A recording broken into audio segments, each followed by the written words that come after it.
Oh, okay. Let's see. Oh, it's the little yellow thing says live. So yeah, And I think we're live.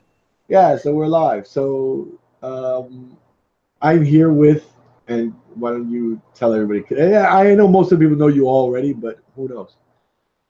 Maybe somebody won't know who you are. Yeah, I'm Kristi Winters. And you spend your time like being me. Way too much time on YouTube. Way too much time on YouTube and social media. But then I have like a full-time job where I manage a project and I run a study and I try to actually contribute, to intellectually to the body of knowledge of political science in the world. I was gonna say she's usually very mean to people who don't read a lot. But I think it's a Snarky. gross, Yeah, I'll take that. I'm it's a snarky. gross oversimplification. Okay. Yeah, I'll So take that. okay. Well, in addition to everything that you said so eloquently, so um, baked Alaska, the best dessert money can buy. Yeah, Baked Alaska. I Um, asked if we could talk about this before we chat about feminism. yeah, yeah, and like Because huh? Go ahead. oh yeah, I think there's a bit of a delay. So, well, I was going to give you the background to it because you didn't know about it, but I had kind of followed it and thought it was pretty funny. Yeah, yeah, go ahead, because I only the Woolly Bone told me something about it, but not much. Right. Well, Baked Alaska, he was the guy who got maced at the Charlottesville, didn't he? And had to have milk poured in his eyes. Yeah, yeah, yeah. That's Right. the guy. So that was the guy, this sort of guy who goes to white supremacist marches, and he got banned from Twitter. He got permanently suspended, and it also happened at the same time that a few prominent neo-Nazi white supremacist types got decertified. Yeah. So he made this video where he's in the parking lot of an In-N-Out. I think it's a stream of about 8 hours in length, Oh God. and he's just ranting about getting banned from Twitter. And what he says in the course of this video, I sort of watched like, well, he's just gotten his food and they're eating it. But over the course of it, I've just made some notes on some of the points he's made because they're quite interesting. So he got banned from Twitter and he keeps claiming that he doesn't know why he got banned from Twitter. But then he also admits that he's been suspended in the past and had to delete tweets in order to get back on Twitter. Uh-huh. So he says that, but then keeps pretending that he hasn't done anything wrong and that he has been so good for so long and he doesn't understand why it happened today. And it's just like, it's not like every time you come back onto Twitter, the slate gets wiped clean. You have a track record now, you have a rap sheet. And at some point, I do think that if people keep getting reported over and over again, Twitter will keep track of that and we use one of their suspensions as a permanent suspension. Now, I don't necessarily know that for sure, but that seems to be the case with what happened to Sargon. People keep trying to say it was him fighting with neo-Nazis that got him permanently banned, but he had been suspended for spamming interracial gay porn, for harassing people. I had reported him successfully 3 times, So, and that's just me. I don't even know how many other people he's hassled online have successfully reported him. So when it finally happened, it was the culmination of a long history of getting suspended. So pretending like he's innocent, which is what he does throughout the video, is simply ridiculous. I don't know if you want to react to that or I'll go on to the next one because I've got about 7 or 8 things here. Well, I just gotta say that he's kind of I'm always torn. I'm always torn between believing that some people are, and I hate to say it, but they're stupid, or whether they're really like being malicious and disingenuous. So I just go with it's malicious unless demonstrated otherwise. But I don't know. I might be wrong on that score with this guy. Yeah, I think when I'm looking at the collective weight of his comments, if stupid might actually be a more accurate description to make it to be in some ways nicer to him. But so the next thing he talks about that stood out to me was that he said, and I can't believe this, he was going to pray to God that he would get his Twitter account back. Oh God! And I was just like, hashtag first world prayers. I mean, seriously, Oh I God. can't, the ego of this. Like, I'm going to pray to God to Well, get look. my Twitter account back. Okay. For world peace, not for the easing of starvation, not for a more stable and unified political situation. No, God, the big problem in the world that needs to be solved is you Is need to it? make sure he gets his Twitter account back. Well, you gotta have priorities. That's the thing. You gotta have priorities in life. Now, I'm gonna point out something that the rugged Midwesterner in the live chat mentions. He says that the stream is over 9 hours, and people laugh about that. He says, and people chuckle about that. But how much money did he make from that stream? And that's actually a sobering thought, isn't it? Um, these guys, a lot of them make metric fuck tons of money, right? I mean, Jordan Peterson is up to something like, last I checked, 70,000 a month from Patreon. So, can you hear me? Yep, definitely. I just had muted Okay. myself in case there was any traffic in the background. No, I mean, Okay. that is a point to be made that he was basically just doing it for the dollars. He was up there playing the victim that whole time.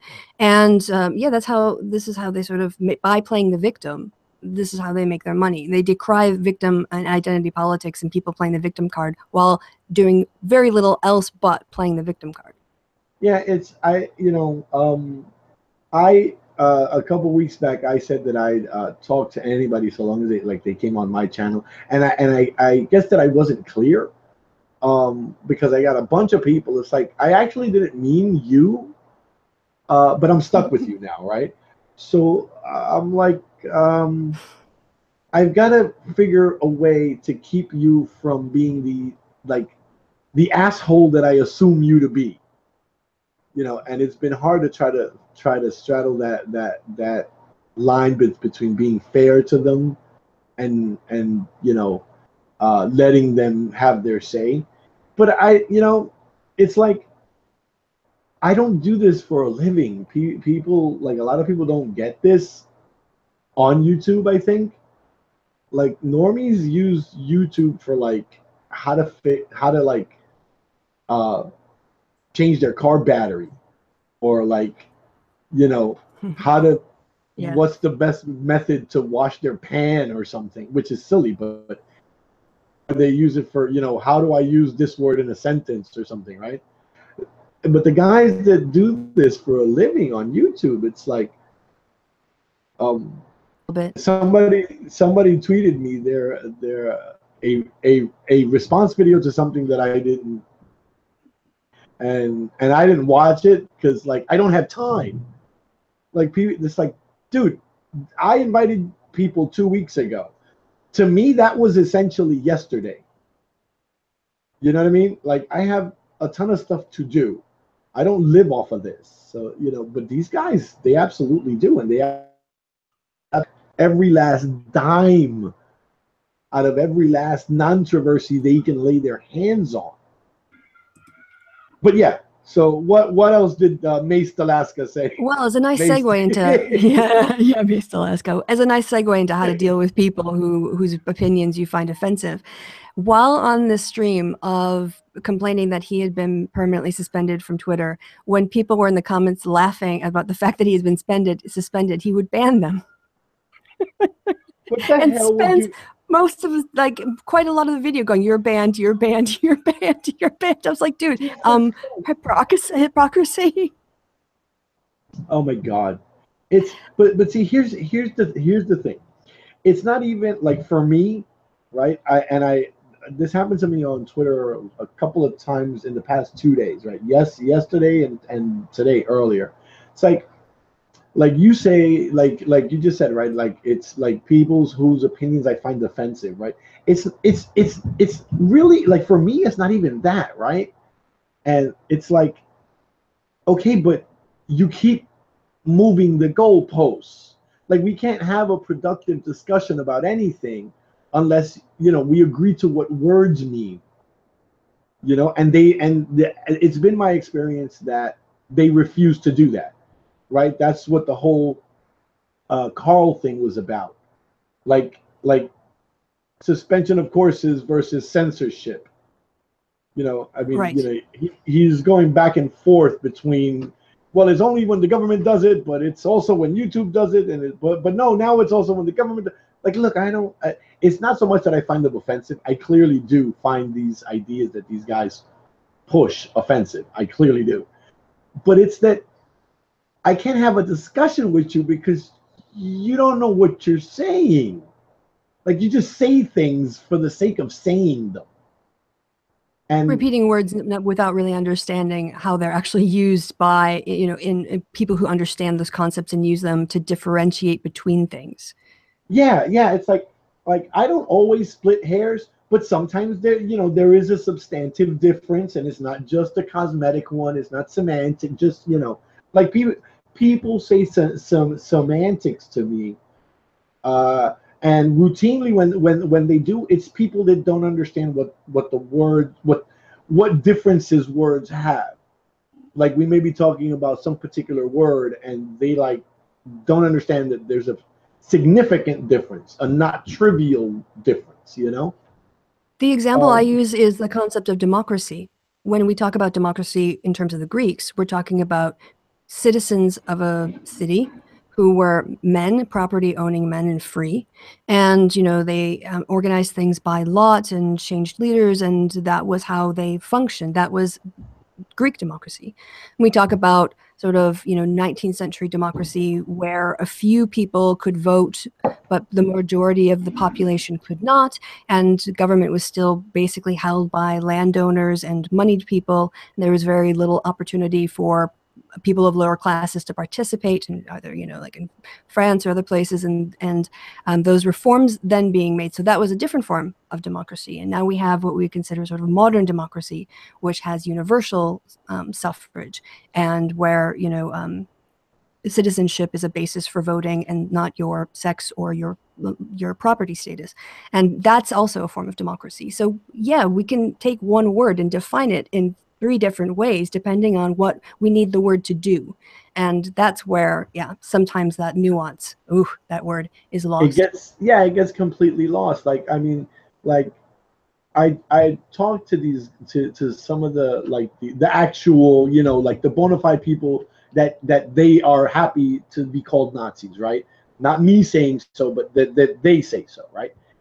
And and I have these conversations, and I stop at, well, they were socialist. Whoa, whoa, whoa! I don't think that word means what you think it means, bro. Inigo Montoya.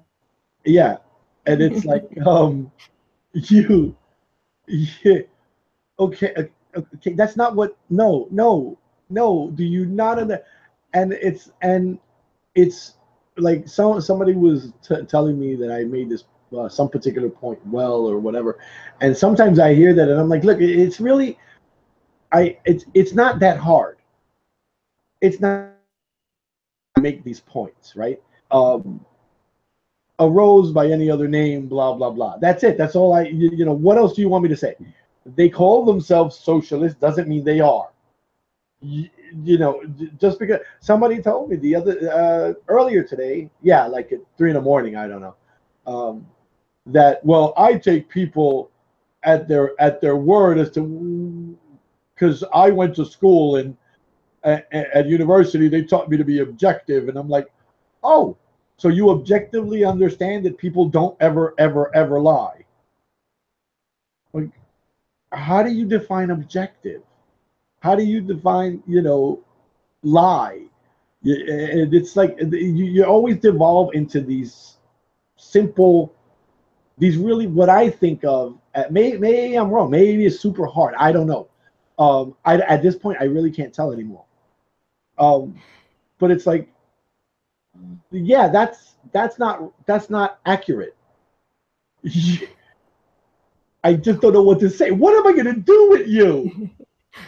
Well, actually, Crazy Hair was asking me for things that she thought that I would recommend to her to kind of understand where I'm coming from, or my worldview or perspective on things.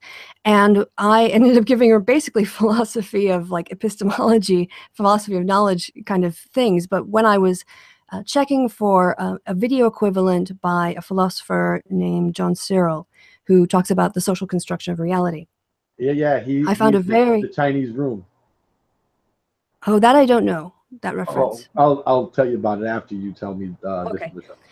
Right. Well, I found a video by him that he gives sort of his account, which is kind of sophisticated, but I'm sure people will be able to follow along, of different kinds of ways that we can know things objectively and subjectively.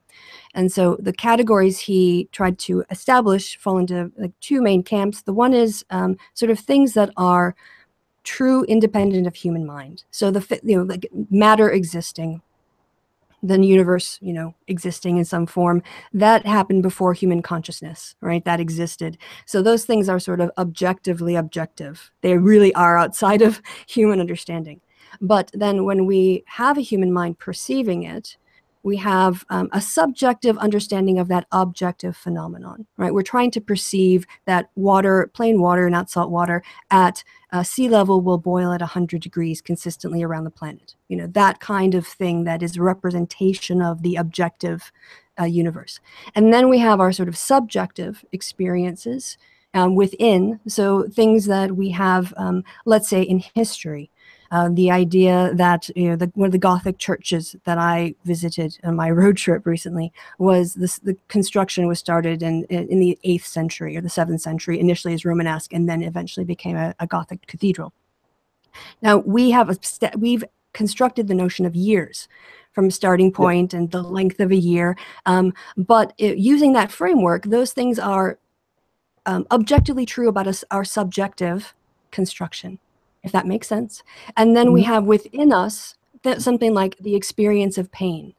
To us, it exists, but it only exists to us subjectively. Like it has an objective experience, like if you break your arm, we can see that, but our experience of pain is purely our own.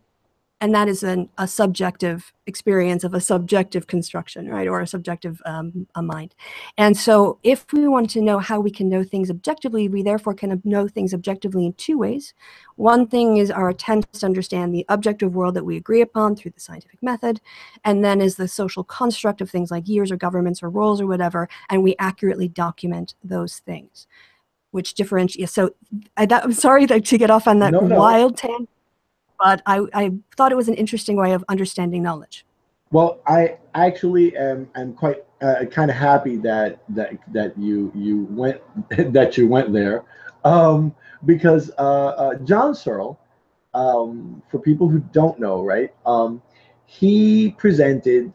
He's somewhat, I guess, famous for a thing called the Chinese room experiment, and it's essentially a sort of Turing test, right? Where you put a person in the Chinese in a room and you ask them questions and they have to process the questions and whatever. It's an interesting thought experiment that he goes through. And another thing is what you're talking about just before was the subjective interpretation of objective truths. I want to say, I don't see. God damn, hold on, because I want to say serial, and I don't know what. Okay, David Kellogg Lewis. Sorry, Mad Pain and Martian Pain. Okay. And so there's two creatures, one who's human, one's not, and they feel pain in a particular way, but it's not necessarily the same way that the other one does. So like it's sort of a foray into like functionalism or and identity theory.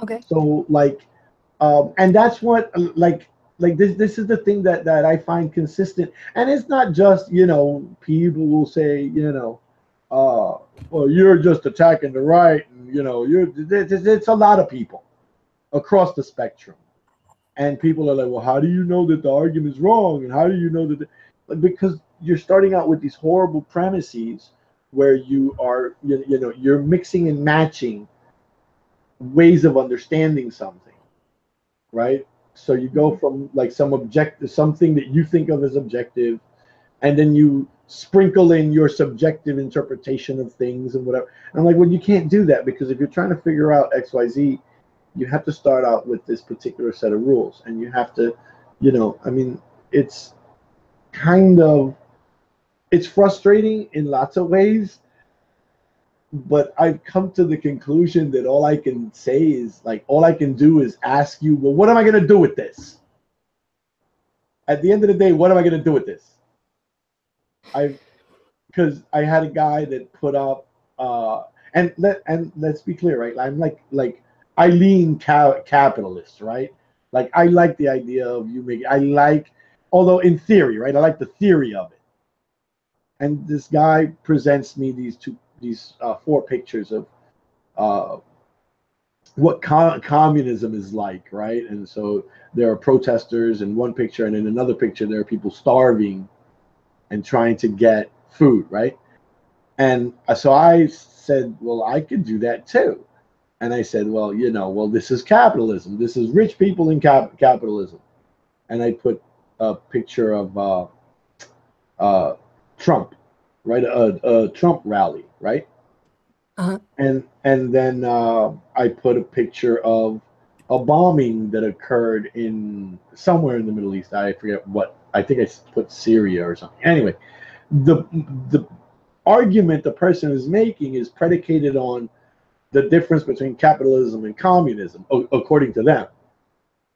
And I presented the exact same argument from the other side, and their objection is, well, but my pictures are about, like, Venezuela, where communism failed. Like, you don't even understand your own argument. Your argument isn't predicated on a place, because any place can be, like, can have a capitalist government or a communist government. Your argument is predicated on the differences, or the end result, if you will, of, right, between capitalism on the one hand, which you think is positive, and communism on the other, which you think is not. It's like you're mixing and matching 2 different arguments, and you're just wrong because you don't know what you're doing. And when I say you don't know what you're doing, I mean you don't know what you're doing in constructing an argument. Because there's a way to do this, and you kind of get taught how to do it in college or in high school. Some high schools, right? I mean, you know, but not on YouTube. But not on YouTube. Well, some places, not on the anti-feminist sort of side of YouTube.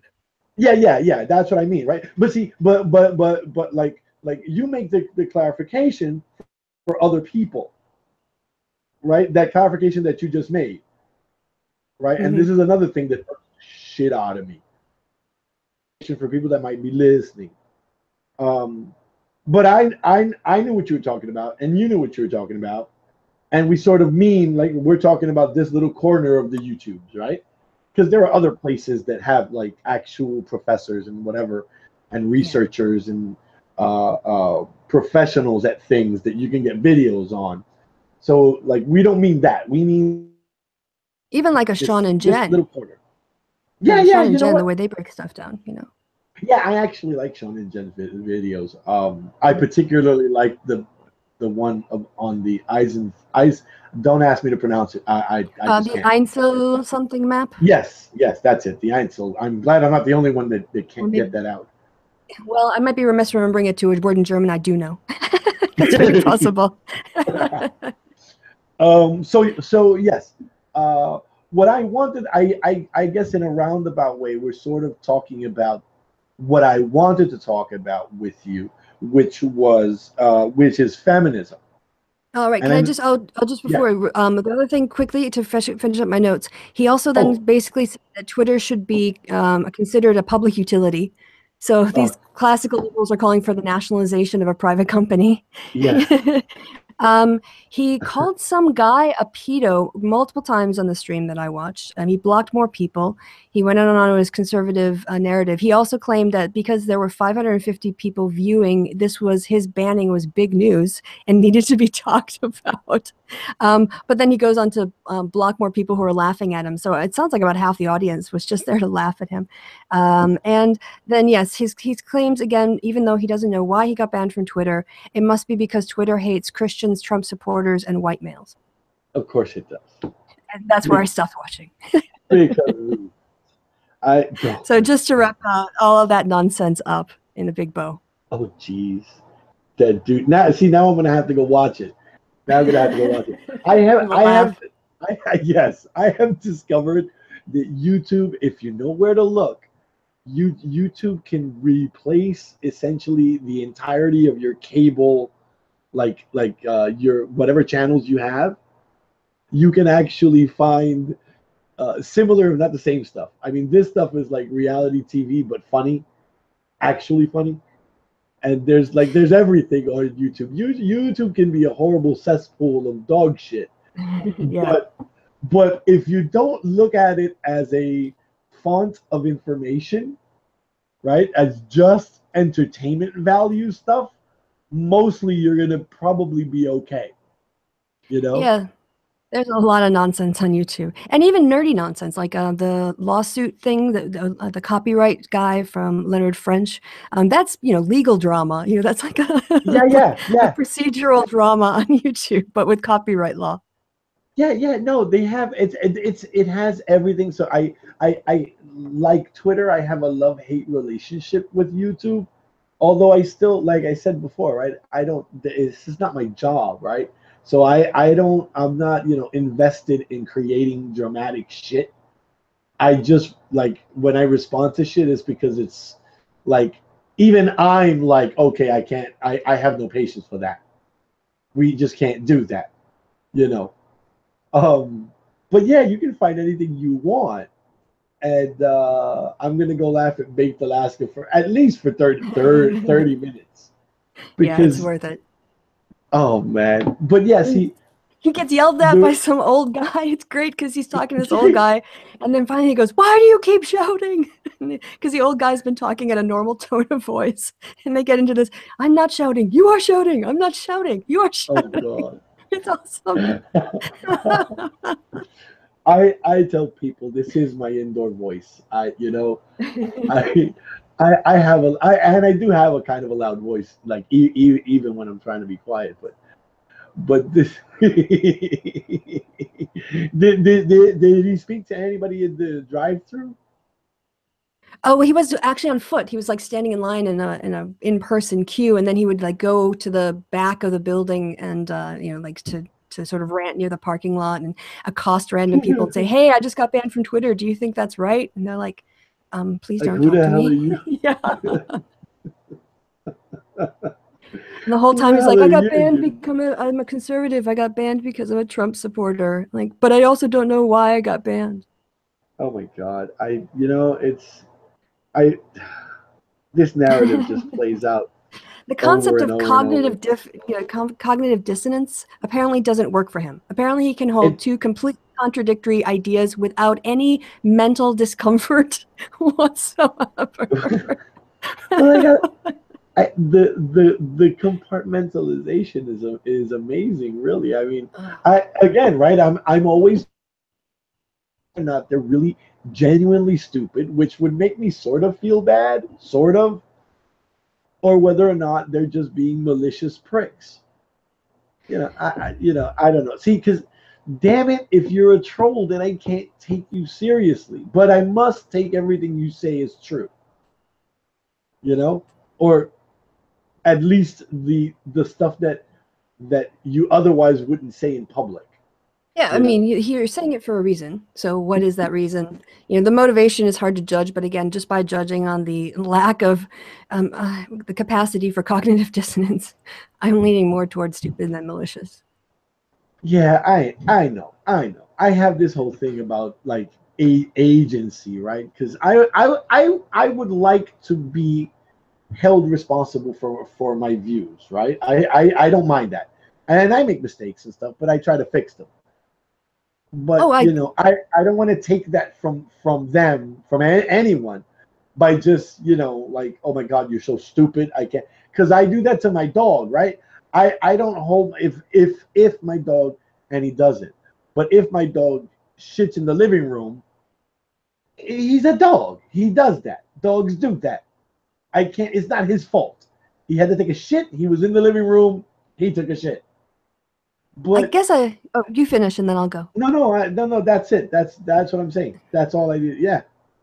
Well, I guess when I'm using the word stupid, to me it means uneducated or lack of self-awareness. So, maybe this is also like how people use the word, because I know it has a lot of different connotations. I know Steve finds it more offensive than I do. But maybe Yeah. again, it's because of my understanding, or at least what I'm trying to convey with it, which is you don't know about the world enough, or you are lacking something, and you're making really dumb decisions, or you're saying things that I find just nonsensical as a consequence of not knowing any better.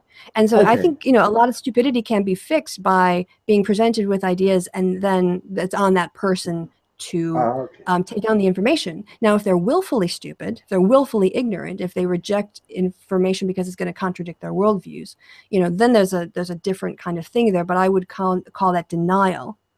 Someone Okay. who's I active see. like a Christian fundamentalist. So, Baked Okay. Alaska could honestly just be so egotistical that he can think it's both true, for it to be factually true, that he doesn't know why Twitter banned them, but all emotionally ready to name people who are responsible and claim victimhood based on this unknown information. And I just think it's because, he's not the kind of person to be open to. Do you realize that these two claims are contradictory?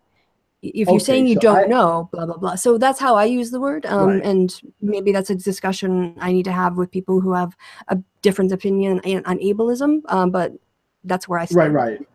Right. Yeah. No. I mean, I try to take like for in this case, right, ableism out of the equation, right? Yeah. But for me, the distinction that I make, the way that I articulate this is that I say that, right, there's stupidity and then there's ignorance, right? Because I'm ignorant. I don't ask me how to, cast set your broken bone, right? Mhm. I'm ignorant of that thing, of that domain of knowledge, right?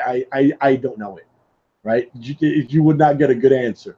I don't have, in my view, the right to an opinion in that area, eh, at least not as much as like a doctor would, right?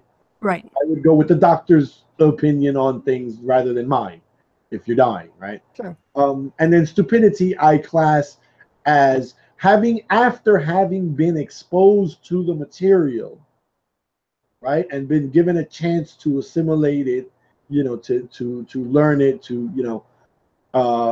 and don't, you don't do it. Not that you can't, but that you don't.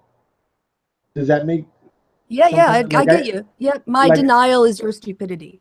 okay, that's sort of what Yeah. so that's a semantic, I think, a Hmm. a a distinction without a difference, right? We're using two words to describe the same Yes, thing, I think, right? precisely. So Exactly. We okay. have the same concept. We've just labeled it with different ways, but we have the exact same framework of honest ignorance, or not knowing any better ignorance, and then deciding not to be informed, and the Okay, moral yeah. responsibility that goes along with that. It's not a brain deficiency. It's not a learning disability. It's not beyond your control. It's Right. a will issue. Yes. In my conception of it. See, Yeah. and that's the thing, right? And this is the thing, right? I'm sure that there are going to be points at which we disagree, and I want to get into them, because I want to test what I think against what other people think, right?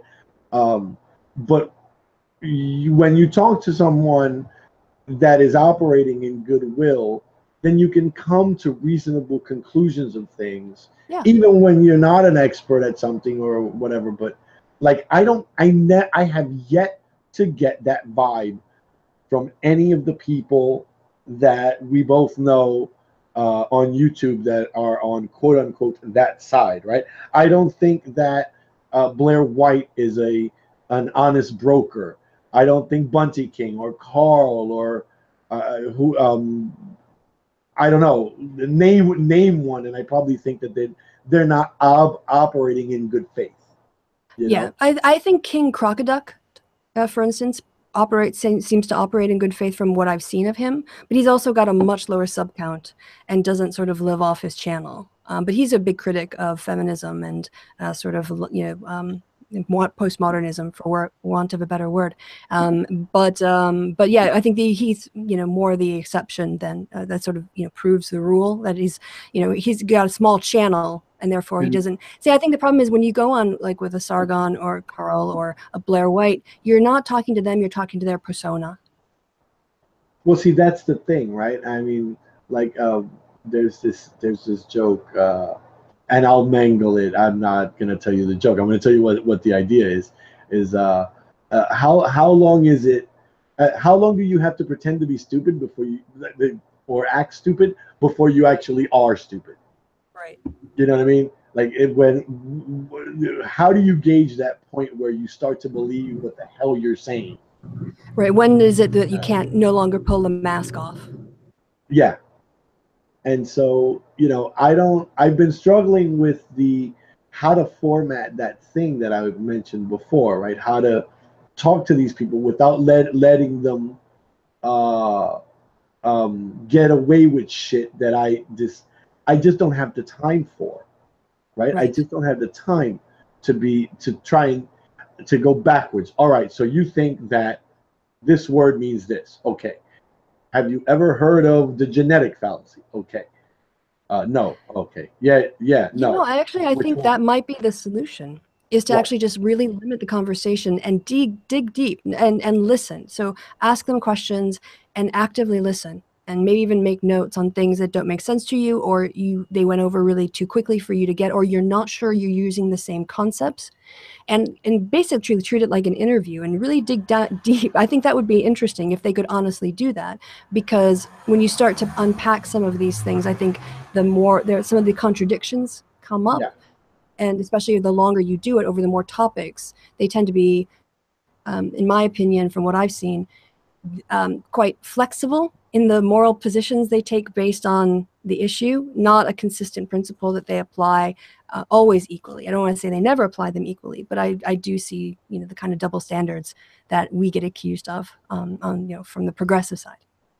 Well, yeah, the thing of it is that, like, I guess because I'm an old fuck and I'm just jaded to the point where, like, I don't even now, like, somebody was having a conversation that I wasn't even involved with on Twitter, and I'm like, I tweeted back at them, well, on the bright side, at least I've got like 15 people that responded to this dumb shit, and I have 15 more people that I know to mute because I don't know. Yeah, it was like troll bait. Yeah, it's like there is no Jewish question. I'm sorry. I'm not having this conversation with you. I'm just not. Yeah, and the only point to bring that up is to demolish it, to show what a crap use of propaganda that whole series of arguments are. That's the only reason to discuss the Jewish question. Really, the only one. Yeah. There's no other, like, really. Oh, so yeah, they tried to deport. Like, shut the fuck up. And that's why I so totally understand Steve Shives. Yeah. I am like, you know what? My Twitter, I follow a decent amount of people, and I don't need people that and not trying to be ableist, but it's I usually will say retard. I'm trying to get into using the word imbecile more often. Oh, that's a good word. Thank you.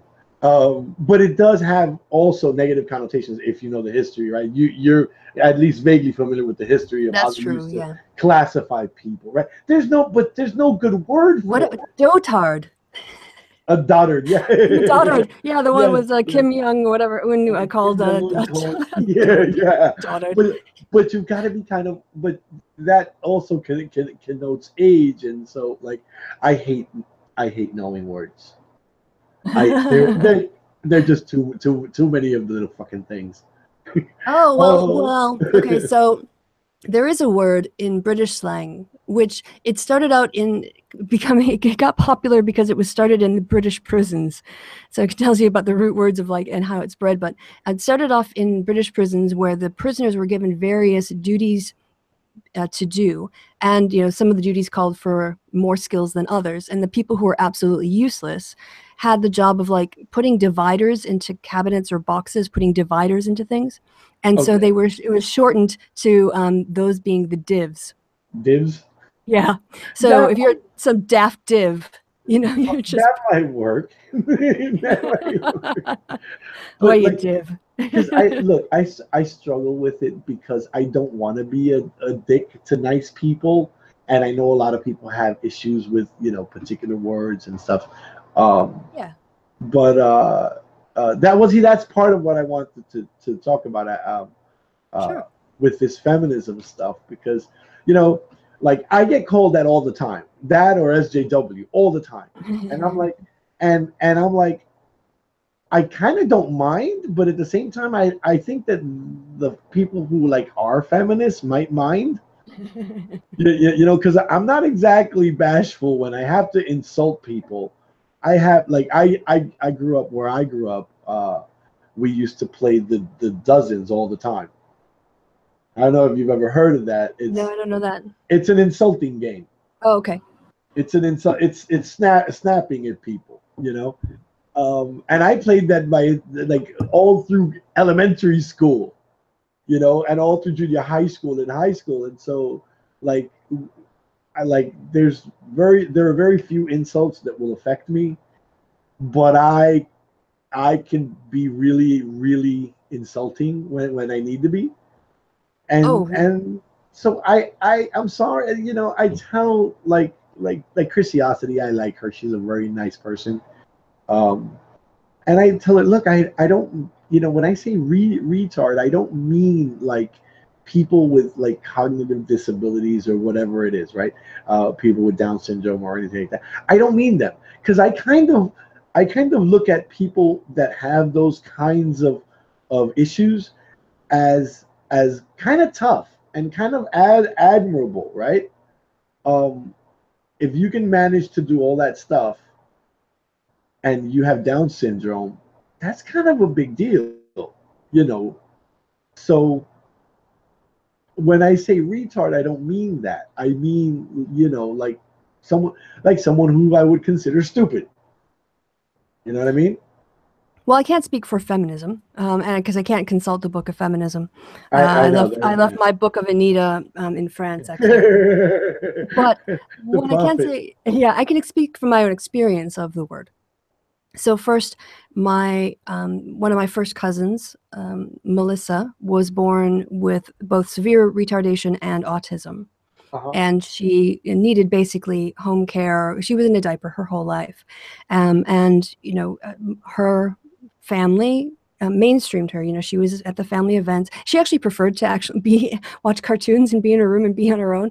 But when she wanted to come out and be with the family, that was a normal part of growing up. And so the slur retard my mom wouldn't let us use growing up, because obviously it was really Right. hurtful given our cousin.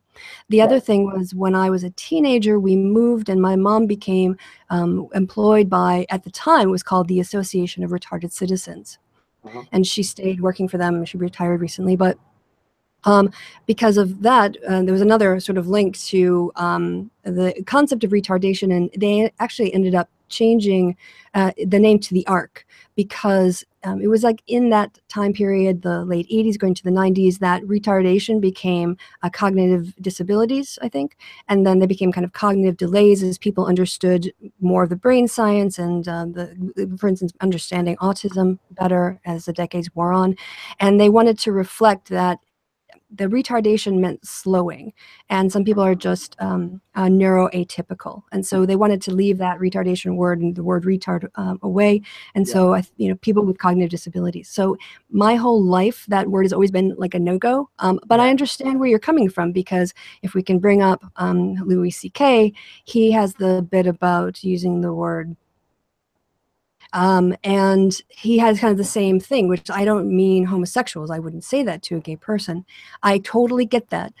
But the other point that I would raise to consider, and that's all I'm going to say, is this is a point I would raise to you to consider, maybe Yeah. with that word, is it might be a bit like the Kakistani flag.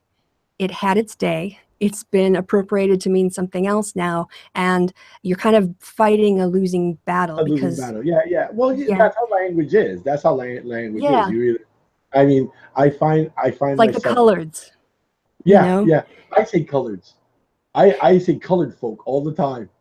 Yeah, the Like, colored folk versus people of color and coloreds. I mean, those are very interesting distinguishing bits of linguistic, like conceptualization that we've done in our society to capture both the idea of that diversity, but it always is weirdly against the white, right? yeah, So white is the base, and so that always forces that anyone who's not white into that sort of category. And yeah, it's we use, I guess, what is accepted at the time and be willing to change if it changes over time.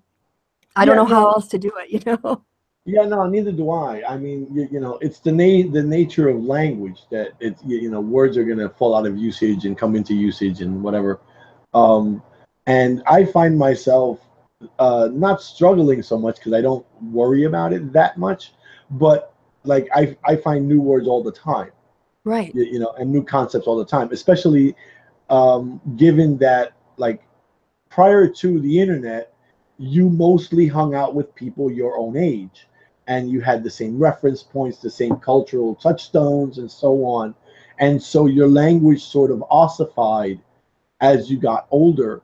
But now that, I get to interact with 12-year-old kids, I guess, or 15-year-old kids or whatever, and I hear them using these like new words that to me are like, what? You know, Hmm. I find myself like going through like I'll ask my kids sometimes, because they're kids, right? Um, but yeah, it's the nature of language to constantly change, and it's one of the things that I find troubling about these guys, that they sometimes don't seem to grasp it. But getting back to more of the feminism stuff, because Yeah. here's huh. Can I make one closing point before you get onto your next Oh, yeah, yeah, yeah, sure. just to sort of on this idea of new language and adapting. I was with my friend, and on the way back, I forced him to listen to the soundtrack of the musical Hamilton, because Okay. I think it is sort of like a sea change in. It will be remembered as one of like the most important musical artistic things that happened in the early part of the 21st century, because it really has done a sea change in a lot of ways, both culturally and in terms of how we think about a musical in America. But it is an American musical, and being an American, I grew up with rap culture. It was part of what I consumed on the radio and on television and everything else. Yeah. My friend was born and raised in South Africa, and then came over to Germany, and they didn't quite have the same scene there for him growing up. And so when I put on Hamilton, when we got to like the halfway point or whatever, he said, I'm not used to listening to rap, and so the lyrics are just coming at me so fast that I just sort of have to like learn how to listen to people talk like this, and that's sort of was making it hard for him to follow some of the musical until he kind of got the hang of it. But I realized to what extent, like like in terms of where the culture is and where the culture is going in sort of the United States, North America, Western Europe, and parts of Eastern Europe and other parts of the world too. I don't want to limit it to that way, but in terms of that sort of where the English language is Yeah. readily consumed Okay. as a sort of pseudo second culture, in film, movies, and music, books, and things. Yeah, yeah. He's falling behind. Like he's sort of like, there's a generational break between him and me, because for better or for worse, YouTube has sucked me into the advancing digital age, and you as well. Yeah. And it's sort of keeping us embedded in a forward progressive part of culture that is completely separate from real life or non-digital space, but is equally important and has as much of an impact as things that happen outside of it. Yeah, so that was sort of like a sort of a realization for me that I'm very happy that I'm still kind of riding the current of modernity, that Yeah. I'm not so out of it yet that I can't relate to significant portions of the culture. Yeah. Well, look here. Actually, that's something that will serve to move into like what I initially said that I wanted to talk to you about, which we sort of been talking around. Um, we've been on the periphery of it, but Sure. like like I'm like a literal patriarch, right? I have children, right? And like and of course this doesn't apply to people online really, except conceptually perhaps. Um, like I am, and this is uh, oh, this is so weird. That's what it is. Weird for me. Uh, I try as hard as I can to for everything to be even between me and the Woolly Bumblebee, right? Chris. Right? So, like, we discuss just about everything, and I value what she has to say, and not only because I know she's smart, but also because, like, no one person sees every angle, right? You just can't. And we're involved in raising 5 kids, 4 of whom are girls, one of whom is, well, obviously a little boy. And so, Hmm. like, I have this vision of what, because I got raised by a single mom, right? And I I thought of girls as funny until, and I was a little kid, I was in martial arts class, and this girl just proceeded to beat the crap out of me. Um, and so that cemented in my head that, oh yeah, it's not just my mom that's pretty tough. Girls are just, Right. they can be pretty tough. No, you know. Um, Yeah. and so I have no, like, I don't have these ideas, right? When people tell me, well, but you say racist shit all the time, like, yeah, I do, but I don't believe. I know they're funny to people sometimes, but I don't believe in the underlying premises upon which those things are predicated, right? Those jokes, right? Um, and like when I interact with people, I don't see a woman first or a white dude first or a black dude or whatever, right? I don't see a black woman. I don't see a transgender person. Like every so often, there's an odd example, right? Like Micaiah, right? I knew him before, and see, I have to deliberately do it still, Sure. but It's practice. I knew him before all of this other stuff was going on. So to me, right, I see a she, and then I have to make the translation, right? But it's never a. It's not like what happened to Blair White, which was kind of fucked up. Yeah. You Yeah. know, that actually it was really fucked up. That whole thing Um, was just a disaster. There was yeah, fault on all sides or to go around there. I mean, not so much Dave Rumors, but the two of them were, yeah. And what Candace said was off out of bounds. well, yeah, no, for sure. But see, there's the thing, right? I'm a patriarch, and part of my job, or at least as I see it, right, um, is to eventually make myself uh, not obsolete, I guess. I don't even know at this point what the right word is. But to make myself Unnecessary. unnecessary. Thank you. Yes, unnecessary in my children's lives. Right. In other words, I when I was growing up, I learned to cook and I learned to clean and I learned to iron my clothes and shine my shoes and I learned how to use a saw and I learned how to, all the stuff that goes into being in a house and being a grown up and all of these things, right? Once I'm done teaching them that and teaching them how I discern right from wrong and all the rest of that, it's my job to just and to be honest, with 5 kids, I kind of like I'm like the day that the littlest one leaves, I'm gonna throw a party. Yeah, you're 'Cause, looking forward to missing them a little bit. yes, I'm looking forward That's to it. missing them a little bit. Someday, when Yes, you can miss them, you're like, oh, someday they're gonna be gone and I'll miss them. yeah. And but like my job, part of my job is to do that, right? Is to make myself obsolete in that sense, right? So they can do their own things. And my eldest, uh, she had an issue at school a couple weeks back with there's this boy that keeps messing with her, right, and hassling her, and I'm like, well, you can't do this and you can't do that because you're gonna get in trouble. I'm like, but look, if you don't have a choice, right? Okay, so if you have to, if you get suspended from school, which is doubtful because she doesn't go into really anything negative. It's almost creepy. You know how Canadians vex me because they're so nice, Right. Yes. like that. She's like that, and I'm telling her, but look, but if someone tries to touch you, if this boy does something, kick him, punch Hmm. him. And I don't advocate violence. I don't. But if you don't have a choice, if the person is aggressing, to the level where he's going to hurt you, you know, hurt his ass back. You know, Hmm. um, and she's like, but I don't want. I don't think that. I don't like it either. Well, I It's not. think it's, if I could just say that at least something to consider maybe when she gets a little bit older. It's one thing when they're sort of, under the ages of 12 where teachers can intervene, Yeah. but she might get to a point where she will have to make a decision based on his body language. Hmm. If fighting back will get her beat the shit out of and maybe killed, Then that's not a good thing to. Yeah. versus, yeah, and that's a in the moment judgment call that every person who is probably put in that Yeah. situation doubts if they wonders if they made the right choice.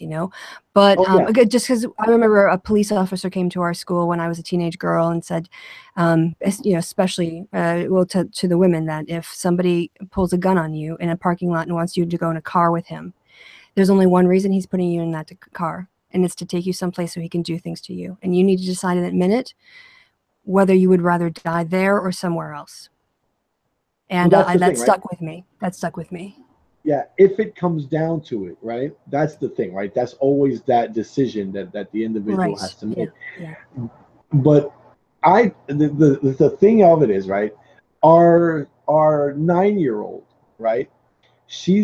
I've been teaching her taekwondo since she was, I don't know, 4, right? And what I mean is, like, there are exercises that have been developed by lots of different martial artists to encourage the hand-eye coordination, the balance, and things like that, right? So when she's 4, she's not learning to break boards. I'm saying she's Right. learning Right. to, No. Yeah. But since then, right? And I've always been assiduous in teaching her when it's okay to be aggressive and when it's not, and how to deal with anger at something or someone. So she's been learning that. And so I said to my 15-year-old, I said, that thing that I always tell your mom when I'm right about something? And she's like, oh, she's like, fuck you. And I'm like, exactly. I told you so. And I'm like, well, look, I told you, you don't have to like learning about the martial arts or whatever, but it's always a good thing to do. I don't, I'm not, we'll get into the blaming stuff and, that stuff in a little bit, but just the idea of, learning these skills is not a bad thing. I have a I friend mean, who's a black belt. I don't know which martial art she mastered in, but I did go to watch her get her belt before she got her black belt, and then she kept going you're cutting at you with out. knives. You, How to deal with somebody who's near you with a gun. I mean, any man who tried to actually some guys have tried to put a hand on her and ended up on their knees. um, yeah. and, and making a sincere apology and then being let go and leaving her alone. So yeah, in that case, Sandra, so my friend, sorry, but she can totally, of the millions of Sandras in Germany, she can totally handle herself. But yes, so I would completely concede that if somebody is prepared to and is skilled at defending themselves, then yeah, they should do what they think is best and defend themselves. Well, I mean, there's even more to it than that, right? But like we can talk about that on a separate stream. Like as far as like the climate of mind that you can, if your teacher's a responsible one, right? The discipline it takes to do martial arts, to endure the discomfort and the pain of all sorts of things, which I don't think is very often um, an issue nowadays, right? Because of the MMA. I was doing MMA stuff before it was even a thing, before it was called MMA, right?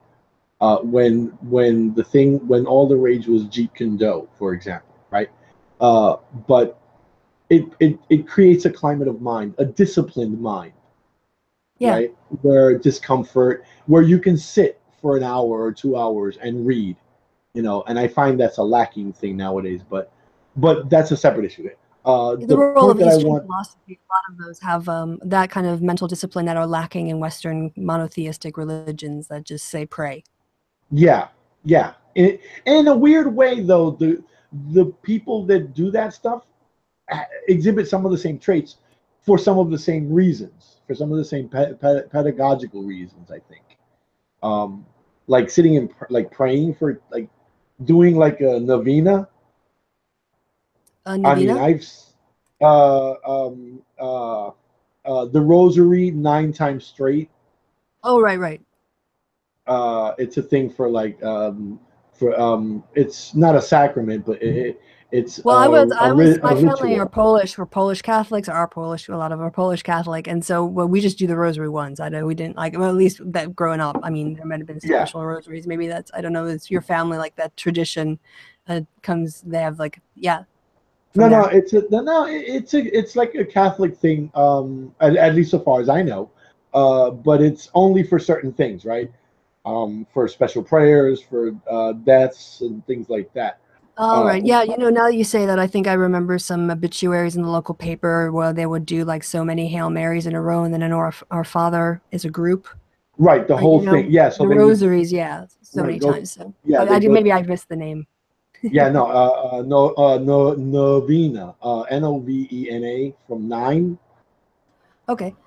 So yeah, but 9 times. But anyway, um, the thing that I want to talk about, or what I'm roundabout getting at or dancing around, is that in my mind, right, a patriarch doesn't, like, I see these young guys, and I see some of the older ones too, right, and I'm like, wait, why are you, if a if the gender role man, and I'm always keen to make this distinction, um, because I don't find it offensive, but I understand why it would be.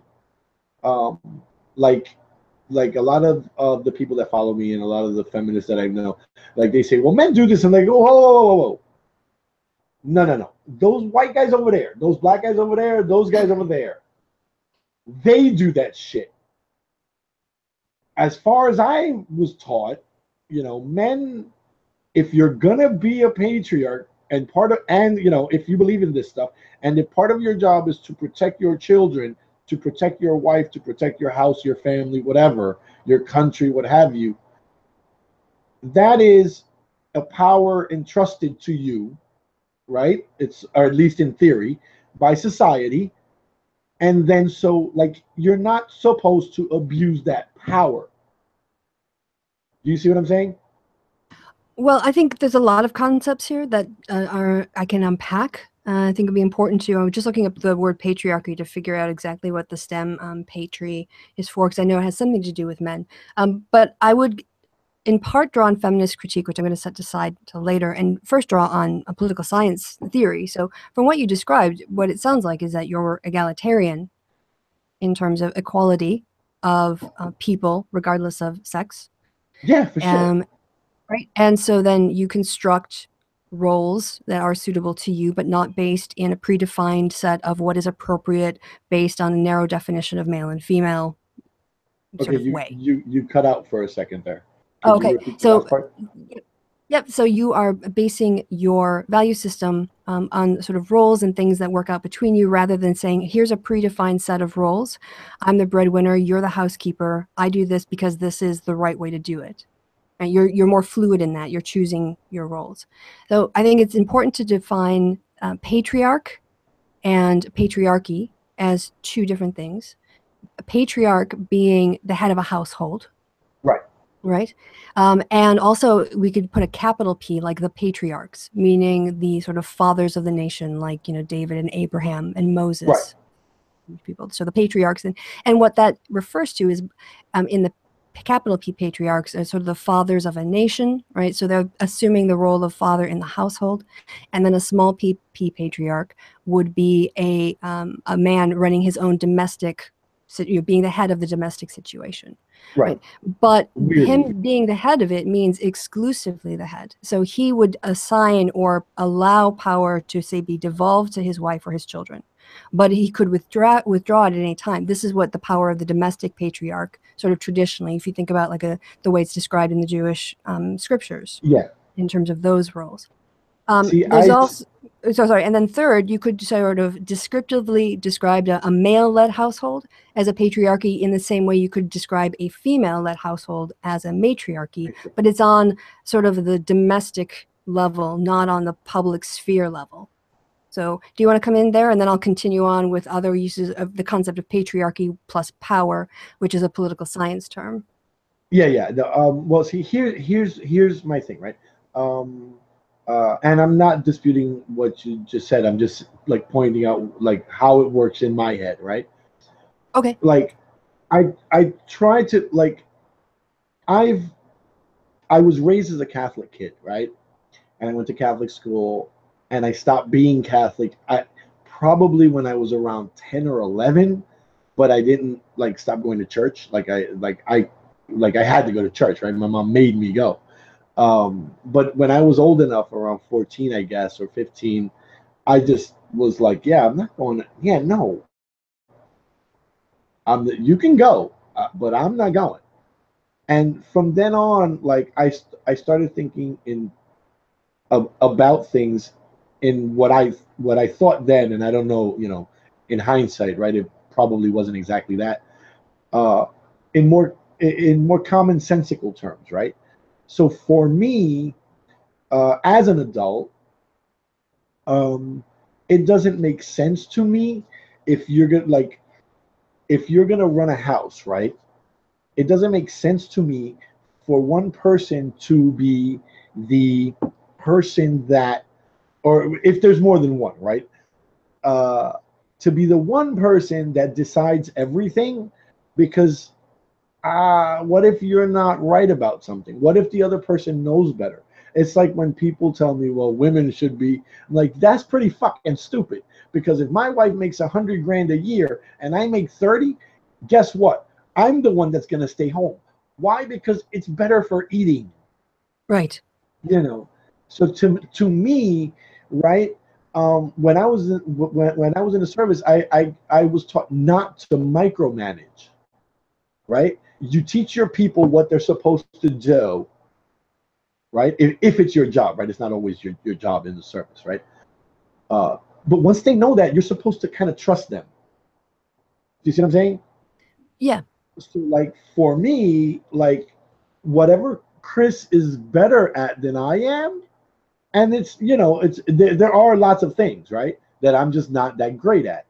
That's her thing to do, right? She's going to be responsible for that, not because I insist or she insists, but because it's the most reasonable thing to do, right? You don't go to the doctor's office and tell the doctor, no, you can't do that way. No, that's not the right instrument for that. Well, how the hell would you know, right? Mm-hmm. So give to the the Bible. Al César lo que es del César. Give to Caesar what's Caesar's. Render unto Caesar what is Caesar's. Right. Mm-hmm. That's if you're better at it. I'm not even gonna. I don't see it as me having like some sort of unilateral power to decide everything that goes on.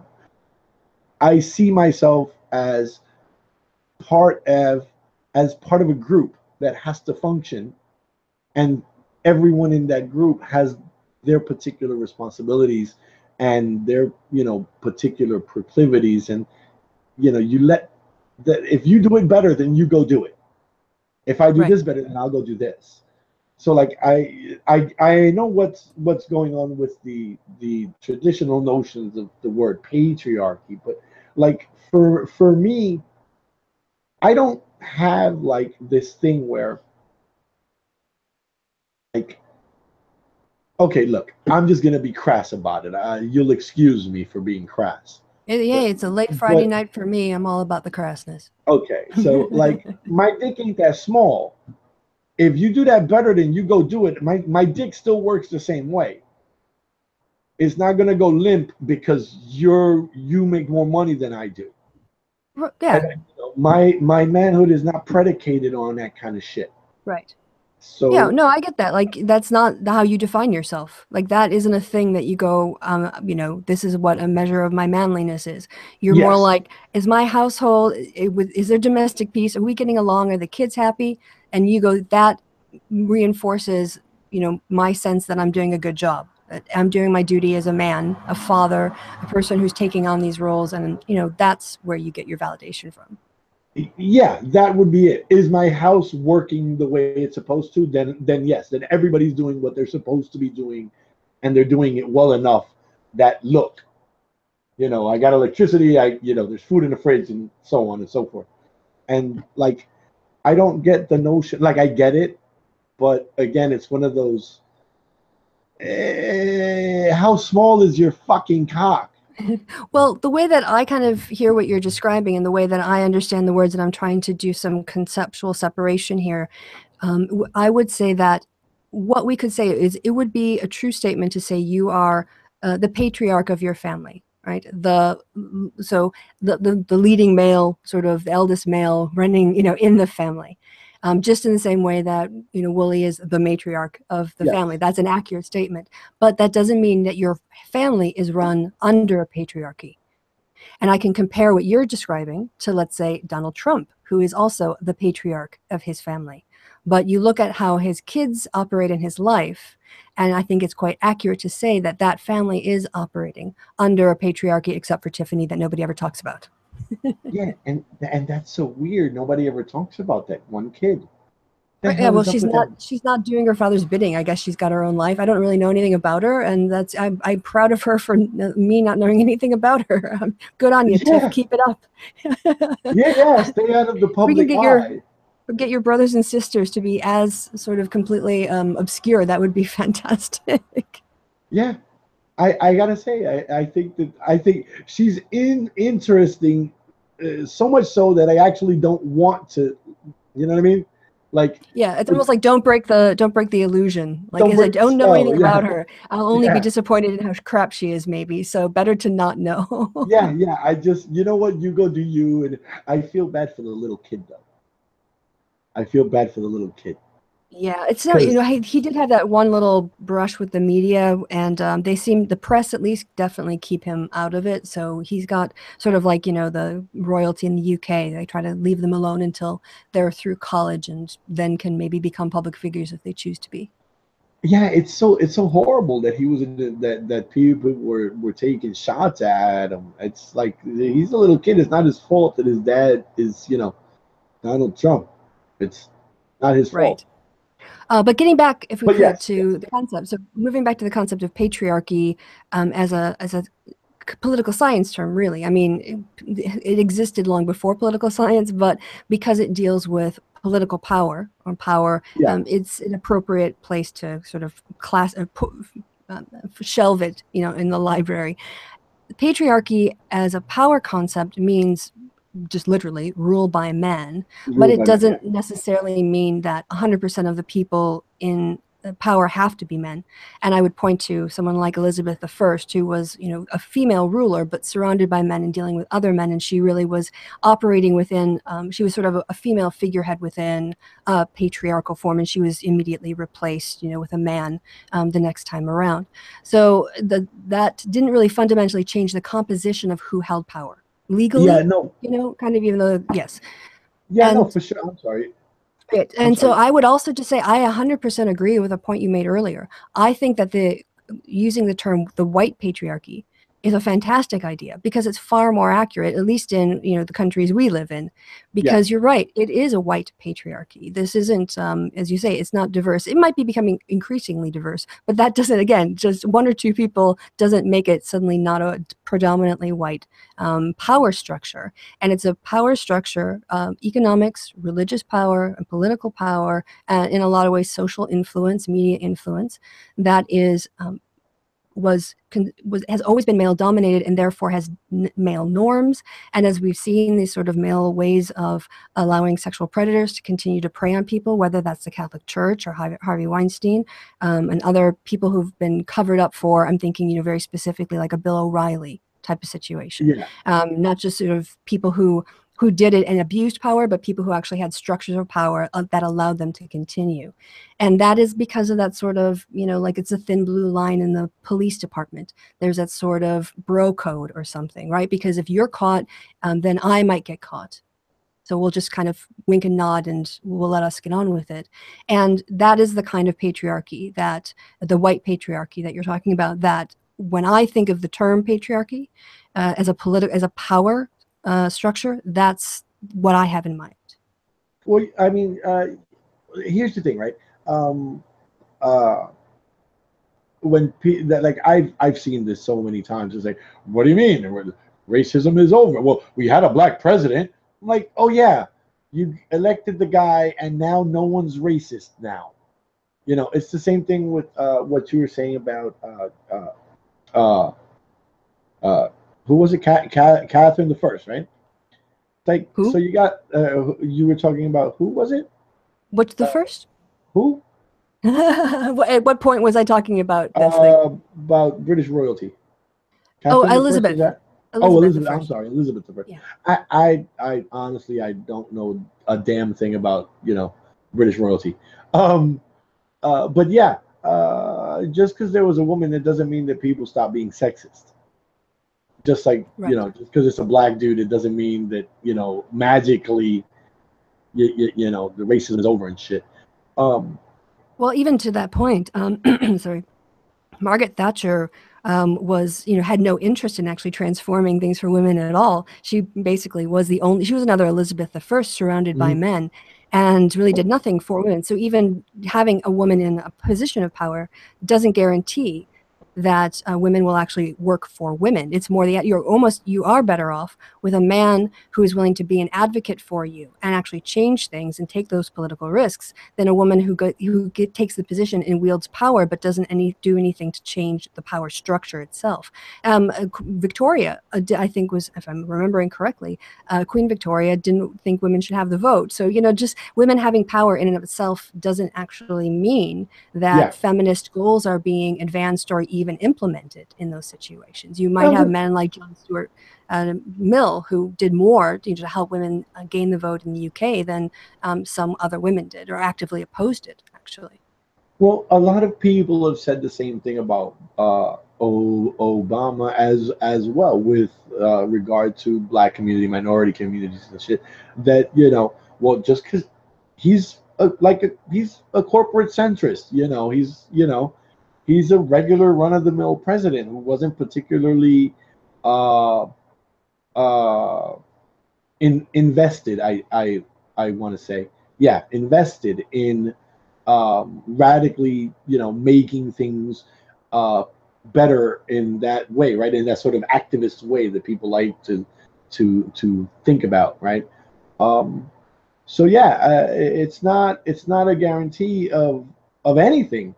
And just to have someone of your group, right, of your whatever it is, however you define yourself, which I find kind of icky sometimes, because like I know like that Mouthy Buddha guy, right? He's his name is John Canales. As soon as I heard the name, I was, the dude's, oh fuck, he's Hispanic. And I know that there are a lot of people that are Hispanic that think of themselves as, part and parcel with the alt-right. And I keep trying to impress upon them the notion that, if they ever get their way, you're going against the wall, son. That's how that works. You're not white enough. Yeah, Um, it starts with Islamophobia the same way, 100 years ago, it was the building up of starting with the Jewish question, and then the focus gets more, the test gets narrower, the purity test gets narrower and narrower. That's the process, yeah. It's a, I can imagine a DNA database, and these guys like millennial woes on one side of a battlefield. Well, not that I can even envision him on a battlefield, but on one side of the white divide, and then the golden one on the other side. It's like, you're not white enough. You're a barbarian. You're like, yeah, no, it's yeah, and it's not because the process itself is not ridiculous because you can actually see it at work in modern politics. Well, I'm going to use the American system because our system is a good model, and in other countries are probably more sane. So we'll use the American model where you have the Democratic and the Republican parties. And within those two parties, you're seeing cracks in the Democratic Party and outright splits and rending apart in the Republican Party, in my opinion, because within any kind of like larger ideology, including a sort of white supremacist ideology, you're going to have people who are more extreme. And you have in the U.S. you have the Bannon wing now, out openly, actively out and wanting to take down establishment Republicans. You have the left and I think in the Democratic Party it's really not that bad. We're having our big fights, but we're not to the point where there's a wing that has an identity that's actively working to take down establishment candidates. There are debates about the establishment candidates, but that sort of cohesiveness with a leader like Bannon is not the same. So both parties are being stretched, though, right? Because they have two sort of polar opposites where people are gathering, the more moderates and the more we would say extreme, or we want to say more progressive, or the more reactionary, if you want to put it in those terms, or revolutionary and reactionary, if you want to use the political spectrum terms.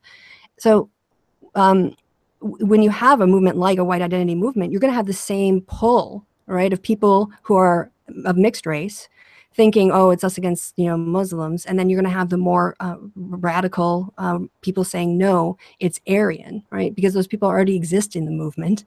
And then if you get those people in political power, then the people who are the most radical have access to the power of the state to undermine through secret police and trials and sham government operations to clean out the people that aren't pure in the fight with them. So that's how that process works.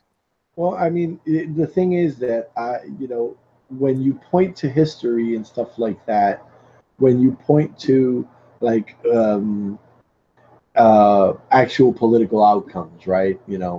Uh, some somebody was making the argument. I think it was on Destiny, right? I'm pretty sure you know who that is, right? Steve Burnell. Yep. Yeah, I know from the Carl thing. That's how I got to know Destiny. Okay, so he had a debate with I forget the Spanish guy's name, but he's like an alt-right figurehead, right? He's got a fairly popular podcast, as I understand it. Um, and he's talking about the 1965 the Immigration Act, right? And he cites a poll from 1944, right? He makes the claim that the American people were lied to, and the Immigration Act was sold as something that it wasn't, when they knew that it was going to change the demographic makeup of the United States and whatever. And he cites a study from 1944. Like, well, wait a minute, you're citing a study from 1944 to explain to me how in 1965 people lied to, like, that doesn't make sense. And when you say, well, look, the Night of the Long Knives was the purging of the communists and the people who had aided the Nazis to gain power, right? That's when Hitler decided he was going to, well, these guys are, not Nazi in. Right. It falls on deaf ears. And again, like I like the problem in structuring this debate thing that I'm having. It's like, well, what the hell am I supposed to do with you if you're not if you're not in, and I always come back to something like what's happening with Jordan Peterson. Jordan Peterson, for all intents and purposes, is a religious figure. He's not a, I mean, he may be a professor as well, right? He is a professor as well, but he's a religious figure. And when you're dealing with religion, you have that problem of all the built-in safeguards against cognitive dissonance and against facts and against reality, you know? And so what am I supposed to do with that, right? I people tell me, well, that man is a, hold on, that's not a man, that's a this. And I explain to them what we just talked about briefly. And I base this on, you know, how I have this, how I develop this value system. And again, you run into that roadblock where you have no concept of what the fuck I'm talking about, do you? It's like, I don't know how to, you know, it's, I think I want to say that it's the biggest failure that I have ever had to endure, right? When I was a teacher, I was pretty good. People, you know, my students listened to me and they learned. And even years later, right? And New York is a little place, right? And I would run into former students and they would come up to me and say, yeah, the thing you told me in class, exactly. It was exactly that. And I'm glad that I had this class with you. And it's like, and I'm like, who the hell are you? Because it was a lot of students, right? You know, English departments have that, right? They basically treat English professors like the adjuncts are like, you know, millions of us, and all the faces blur after a while. Right. And but I find it to be one of the biggest things that I feel I failed at, right? Is one of the things that I'm most embarrassed by, and I don't know if I should be, but I am. It's like, how do I get this shit through your thick fucking skull? How do I? You don't understand context. How do I explain? How do I push into your head, you know, of how words work? You spent your life speaking in English and writing things, presumably, and listening to people talk in English. And you're going to sit there and tell me that the National Socialist Party, whatever, that they were socialists. Really? And I don't, you know, I don't know. I don't know what to do with that. Right. Well, recently I had 2 conversations on my channel with people that I didn't know kind of going into it. And they kind of, I knew both of them didn't agree with me on everything. You know, they wouldn't consider themselves part of the, you know, YouTube progressive community. But they treated me with, you know, like we were courteous and we had nice exchanges. And when the way it worked out was, one was Alex Wood. We had a nice chat. The other one was with Crazy Hair. And with Crazy Hair, she and I actually bonded quite a lot by the end of the stream. Alex and I definitely had a very civil conversation. We disagreed on a lot, but I would love to chat with him again about things. And the format, though, for both times, my approach was, one, don't go in with any pre ideas of who they are. And the other one was to not try to make me agree with them. So they would give their point of view, and I might ask questions to see if I understood them, and then I would give my point of view and ask them to listen. But after that, we would move on. Sorry. So, you know, the debate concept itself is quite contentious. So have you thought about maybe doing something like that? Well, yes, I have. And I tried it with Andy Worski. I don't know if you heard some of that. I did hear some of that. And so, see, the thing is that after the problem that I face, that I bet some other people do too. Like, when I started this, when I started even making any videos at all, right? It was about 8 years ago.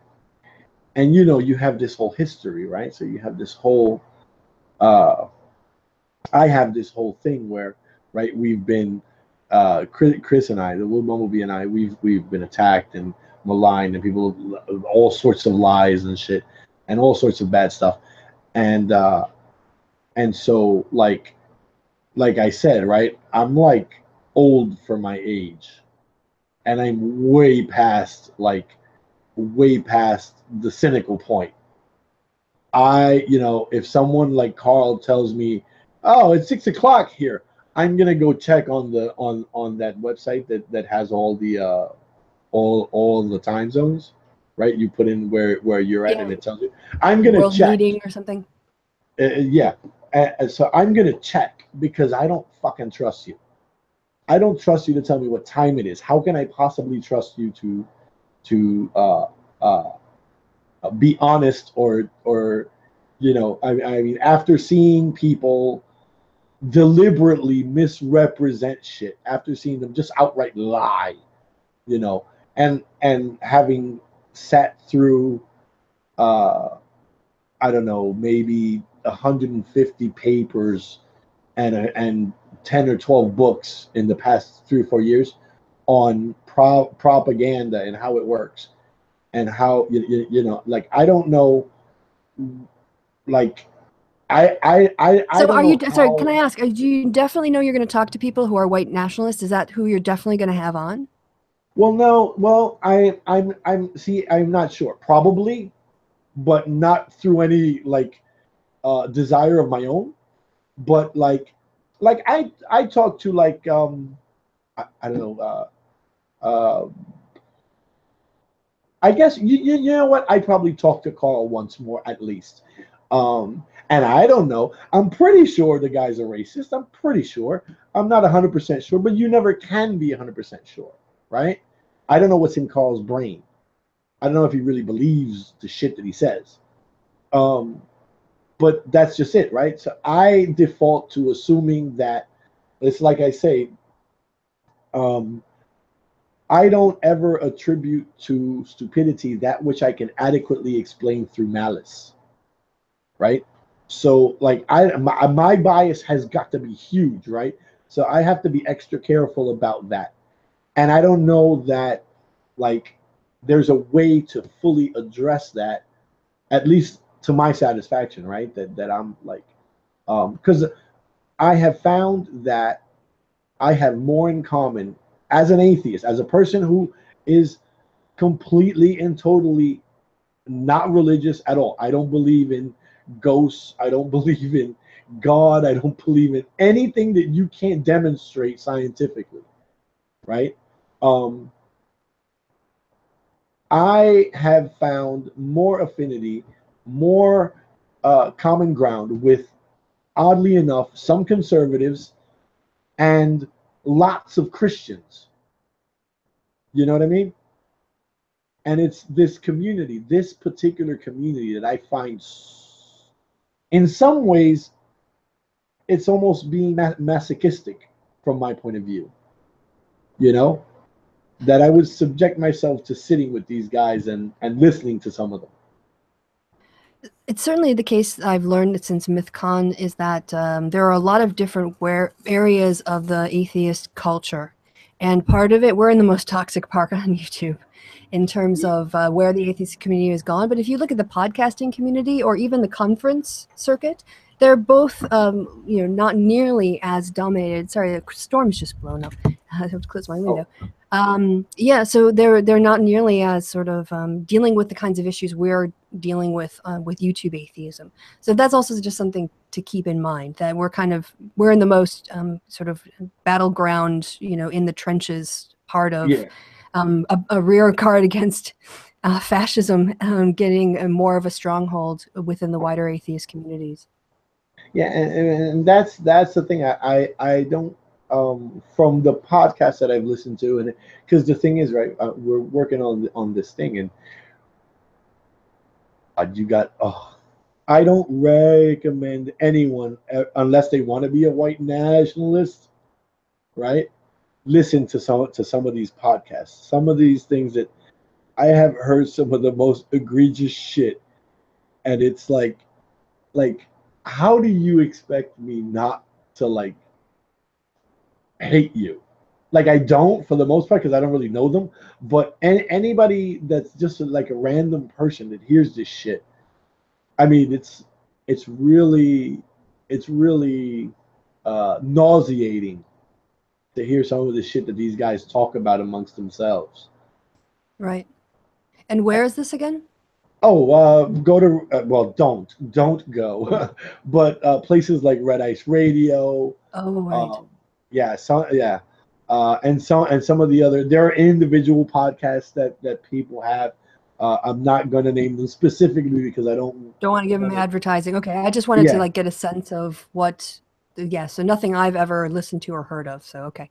yeah, no. Well, yeah, we've done a deep dive through this stuff, and a lot of this stuff is look. The truth is, right? Like it. I'm a dad, and I know that a lot of the that a lot of the YouTube community, especially these guys, especially on the alt right, and because it's Kekistan and all the rest of that edgy shit, they're kids. They're 12, 13, 14, 15-year-old kids. And I don't want anybody going out there and getting their head full of crap because it's not even that I disagree with it. It's that it's like factually wrong shit. Right. It's just like it's radicalization material. Yes, it absolutely is. And part of the problem that I have with and you have, I guess, with this stuff is that like people like Mythcon and Carl and I don't know who else, Edgy Sphinx and that German guy, what the hell's his name again? Kraut and Tea. Kraut and Tea, yeah. They give platforms to this kind of shit. And I know how propaganda works, right? I sit here and believe it or not, when I hear like I had a feminist follower, and they were talking about circumcision, or no, I'm sorry, female genital mutilation, right? Not male genital. Um, and like she just didn't see how, because I hear a lot of people tell me, I've read in tweets a lot of people, well, we can walk and chew gum at the same time. Well, yes, we can. And so for me, I understand how how a lot of feminists have an issue with like some dude that punches in and says, well, what about little boys? But I legit mean, I'm concerned about this because I'm a parent, and so she sort of she unfollowed me, and that day I lost like 6 or 7 more followers. Like, okay, but I really am concerned about both, and we can do both. Right. We can outlaw. Go ahead. Mm-hmm. Sorry, I just want to say, I mean, I completely agree. And for me, it's a principle of bodily autonomy. I don't think you should cut things off of children, just full stop. Yeah. Certainly not parts of their genitals, full Yeah. stop. Yeah. However, I would just not to excuse her, but I know as because circumcision is widely practiced in America, and I've been actually debating the issue of circumcision for probably 20 years now. Started off on like Christian debate boards, and some people very culturally, I've had debates with both men and women, where they would take up the position that it's not that big of a deal. It's a small incision. It's really safe. There are health benefits. So yeah, I mean, I think as a feminist, I would have hoped she would have come at it from that issue of bodily autonomy, but it might, just to say, be a cultural thing with the sort of people who dismiss it because they're used to it or even accept it. I think, it was so widely practiced in the United States for decades and decades. And then also it just might be, not really thinking through the concept very deeply. So I would just put that out there. And I stand entirely with you, and it's a principle of bodily autonomy. It's a human right. I know this is sort of like with me having no problem with banning the burqa. I have no problem with banning male circumcision, none at all. And I know people who are Jewish would like say freedom of religion, yada yada yada, or even other people who believe in that practice will say freedom of religion, and your freedom of religion doesn't trump your children's bodily autonomy. And so that's not the reason I oppose the burqa. I oppose it for other reasons, but I have that sort of very controversial probably position. That on that individualist rather than collectivist on that position. Yeah. Well, and to be honest, I get what a lot of the, because I've seen it happen over and over and over again, right? Guys that really are being disingenuous and really don't give a shit about, female genital mutilation, right? And they'll, I've seen it on forums like AVFM, and and other manospherian places. Uh, so I get it, right? You react to these dudes, and but like I've had people assume that some, I'm one of these guys only on the strength of me saying, yeah, I think circumcision should be against the law. They're like, oh, well, so you're, what about the men's? And I'm like, whoa, whoa, whoa, whoa, whoa, whoa. I'm not one of those dudes. I'm really not one of those dudes. I know you think so, but I'm not. And so, it's odd, because then I have to, reconcile that with my own view that if you have a little frog on your Twitter thing, or your bio says MAGA on it, yeah, I'm probably not going to want to talk to you. So it's hard to reconcile. You see what I'm saying? Because Yeah. Sorry, before I forget, I want to just make a point on the health issue, or the bodily autonomy. I don't know if yeah. you remember, a couple of years ago there was a story in the news where rabbis had given baby boys herpes. Oh yes, yes, I remember that. Because this very obscure minority practice, but they still have, the rabbi has to like do something with the foreskin and his mouth, whatever it is. It's mouths way ever closer than they ever should be to baby boy penises. Yes. And some children actually, because of he had herpes, and the children became infected. Yes. Hell yeah, you should ban that practice on health grounds. Hell Yes. yeah. And if that means driving it underground, well, then when the kids show up with a disease and it's traced back, you'll be able to prosecute them. Well, that's the thing, right? I'm all for that sort of an intervention in all these cases. Like people, like I've had this is where a lot of feminists part company with me, right? And I say, look, I understand that like rape is like a hard crime to prove, right? To prove that it happened, right? I know that it goes through these cycles of he said and she said, and she did this and he did that, and like, well, where was consent and how did that come about?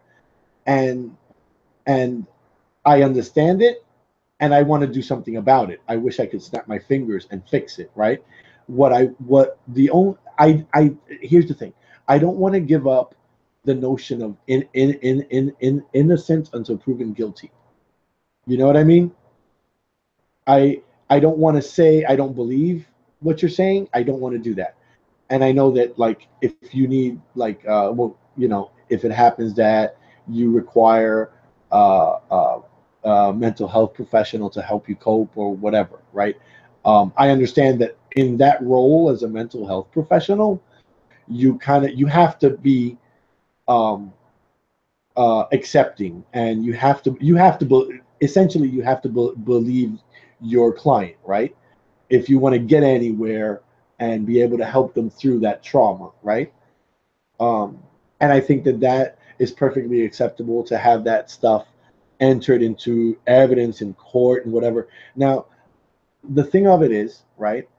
I want, and this is pie in the sky. I know this doesn't really work in the way things are now. I want for there to be um, uh, an appropriation of funds that can be distributed to the police departments of wherever, uh, to process rape kits, to teach people about, to teach the cops, be respectful, be a decent person, get at the heart of the matter. And it's not because I don't want to believe that women get raped. I know they do. And I know it's a lot more prevalent than people think it is. Um, the thing of it is that right person to go to jail, because we know, and I don't remember the title of the study, but they determined that most of the rapes are like repeat offenders. Yeah, Is that I'm aware of those kinds of findings as well. It's not like a one-to-one kind of thing that there's, yeah, sexual predators. There's a reason we have that phrase. right? Right. So I want the dudes that are that to go to jail for sure. I mean, I don't even mind if you class rape in the same category of felony as murder, right? Where the sentences are like 25 to life, period, and like that, right? I don't mind that at all. But I want to make sure the right guy, right? I want to make sure that dude actually did do it, and it's actually, and I don't mind either if you have classes, especially now, by Right. the So way. there's a lot you said, and I'd like to unpack some of it because Oh, sure, so, sure. so trying to go back to the beginning of your comments, in terms of the justice system, when it comes to a crime like rape, you're right. It is very difficult to prove, and I think that if there is a crime, there's a victim, and then there's a perpetrator, and that perpetrator, in order for there to be a trial, has to be, evidence has to be collected and a person has to be named or accused, right? So the police, if the rapist is an unknown attacker, the police have to should be tracking down clues and taking it seriously. Again, Yes, because even if you have questions about the victim, you know the pattern about serial sexual predators. Right. So this is in case this turns out to be part of a bigger case. I think police should always take these as seriously as any other reported crime. yes, yes, Right. And so when the case is the victim is interviewed, evidence is collected, statements are taken, whatever else. I think that the issue here is that when someone is named, I know it's innocent until proven guilty. And it sounds like you're concerned about his reputation in the face of a rape allegation. I understand that. I also think there are parallels that could be made when somebody is accused of, say, child sexual abuse or pedophilia. It took a long time for the courts to prosecute the police, but a lot of people believed in the guilt of the priests before they went through the court system. yeah, So I don't know how you can get around. And the only way you could get around it is to not name the person accused. But that would carve out then a special exemption for accused yeah, rapists. And yeah. if that's the side, if that's where you want to kind of put the protections, it just kind of says something. So, I mean, Oh I'm no, just no. exploring the idea and the Yeah. consequences and how you play that out. If you take these things to their logical conclusion, Oh yeah, why yeah. should we have a special? Is it the case that false rape accusations are such a problem? And of course, when you look at the statistics, they're not. And even when you look at the statistics that are counted as false, you have to look at the subcategories because sometimes charges are withdrawn because the victim decides they don't want to go through with it.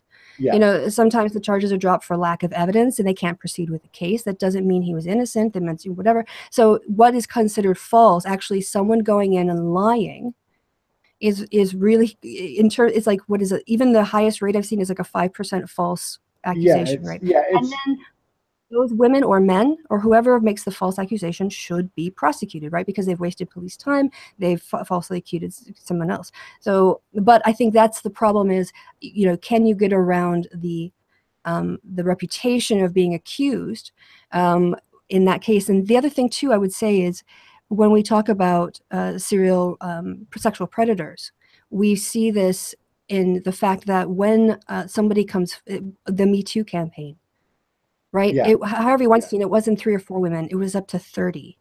yeah. Right. Kevin Spacey was up to 5 or so. It was a handful of young men. These are people who do this again and again and again and again. I know. And it's not always rape. It can just be sexually violating somebody in another way or masturbating in front of them and indecent exposure and that Yeah, kind of thing. So yeah. it's a wide range of behaviors that have been going on, and hashtag not all men, but there is this they thought what they were doing was somehow either justified or okay, and that Yeah. says something about what they were taught growing up and also their inability to reflect on that attitude over the course of their lives before they were called out. Now, let me clarify, right? I agree with just about everything you just said there. I will make this. And I know it seems nitpicky, but at least I don't consider it nitpicky. I consider it kind of a substantive thing. I don't really worry too much about the individual reputation of that person. I know that clearly is an issue for that person, certainly. Um, but what I'm concerned about most is, and I know this is kind of silly and Pollyannish, I know, the whatever integrity the system has, which isn't much nowadays, but or ever probably. But that's what concerns me, right? What concerns me isn't like if if you got fired from your job, that sucks and that's horrible and it shouldn't happen. And in an ideal world, it wouldn't. But what I'm most concerned about is that people who stand accused, right, uh, as you said, right, should be considered innocent. Now, I realize, and I don't want this particular thing, this special exemption carved out to protect the identity of the person that's doing it. I Accused of the uh, accused. yes, I'm sorry, I'm brain farting now. Thank you. That's all right.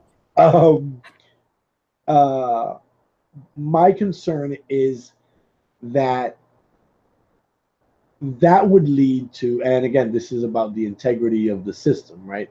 In theory, it should work this way, and in theory, uh, it needs to be in public, right? Just on the same notion that some people will say, "Oh no, invite the white nationalists on so I can demonstrate how shit their arguments are," right?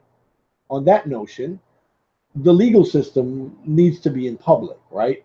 The things should be accessible to people, not for the prurient interest of, the looky loos and shit like that, and people who want to, make money off of it. I think that's disgusting. But because when you have these secret tribunals, you know, that just begs more kinds of corruption and it provides more opportunities for it. And that's the thing that I worry about with something like that, right? I understand why we do it when it's the victim, right? Um, but at least in theory, the same should apply to the other person.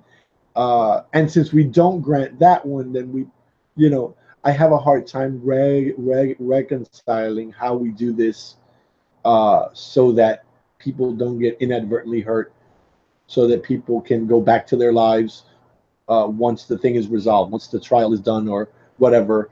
Um, so it's not that I even care, right? I mean, look, I'm gonna be 43, right? And I have yet to ever be accused of touching someone anywhere they didn't want to be touched, Mm-hmm. or let alone raping someone. And that I hate the MGTOW argument that I heard it today actually. Um, that men are men, you know, Yeah, as boys exactly. do. Men are Oh, not inherently rapists. Men are not inherently rapists. And some sort of appeal to biology and yeah, excusing because rape exists in nature, therefore it's natural. And yeah, therefore men, well, you just can't, you can't judge people's natural drives. Bullshit. Not all men are not inherently rapists. And you're right. It's that kind of mentality that actually is more anti-men than anything I've heard of feminists. Well, not anything, but the vast majority of feminists, I yeah. don't think will say that, and those who do can go fuck themselves. Excuse me. Well, yeah, that's the thing, right? I don't like, if you live in a society, you have to. There are going to be freaking rules, and I don't see them as onerous or odious because they might be a little discomforting. And I don't even think it's that.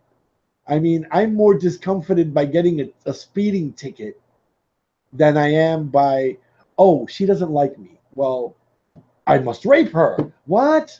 It's That's just called crazy. respecting other person's boundaries because they're a human and you're a human and you respect human rights. It's Yeah, really that yeah, simple.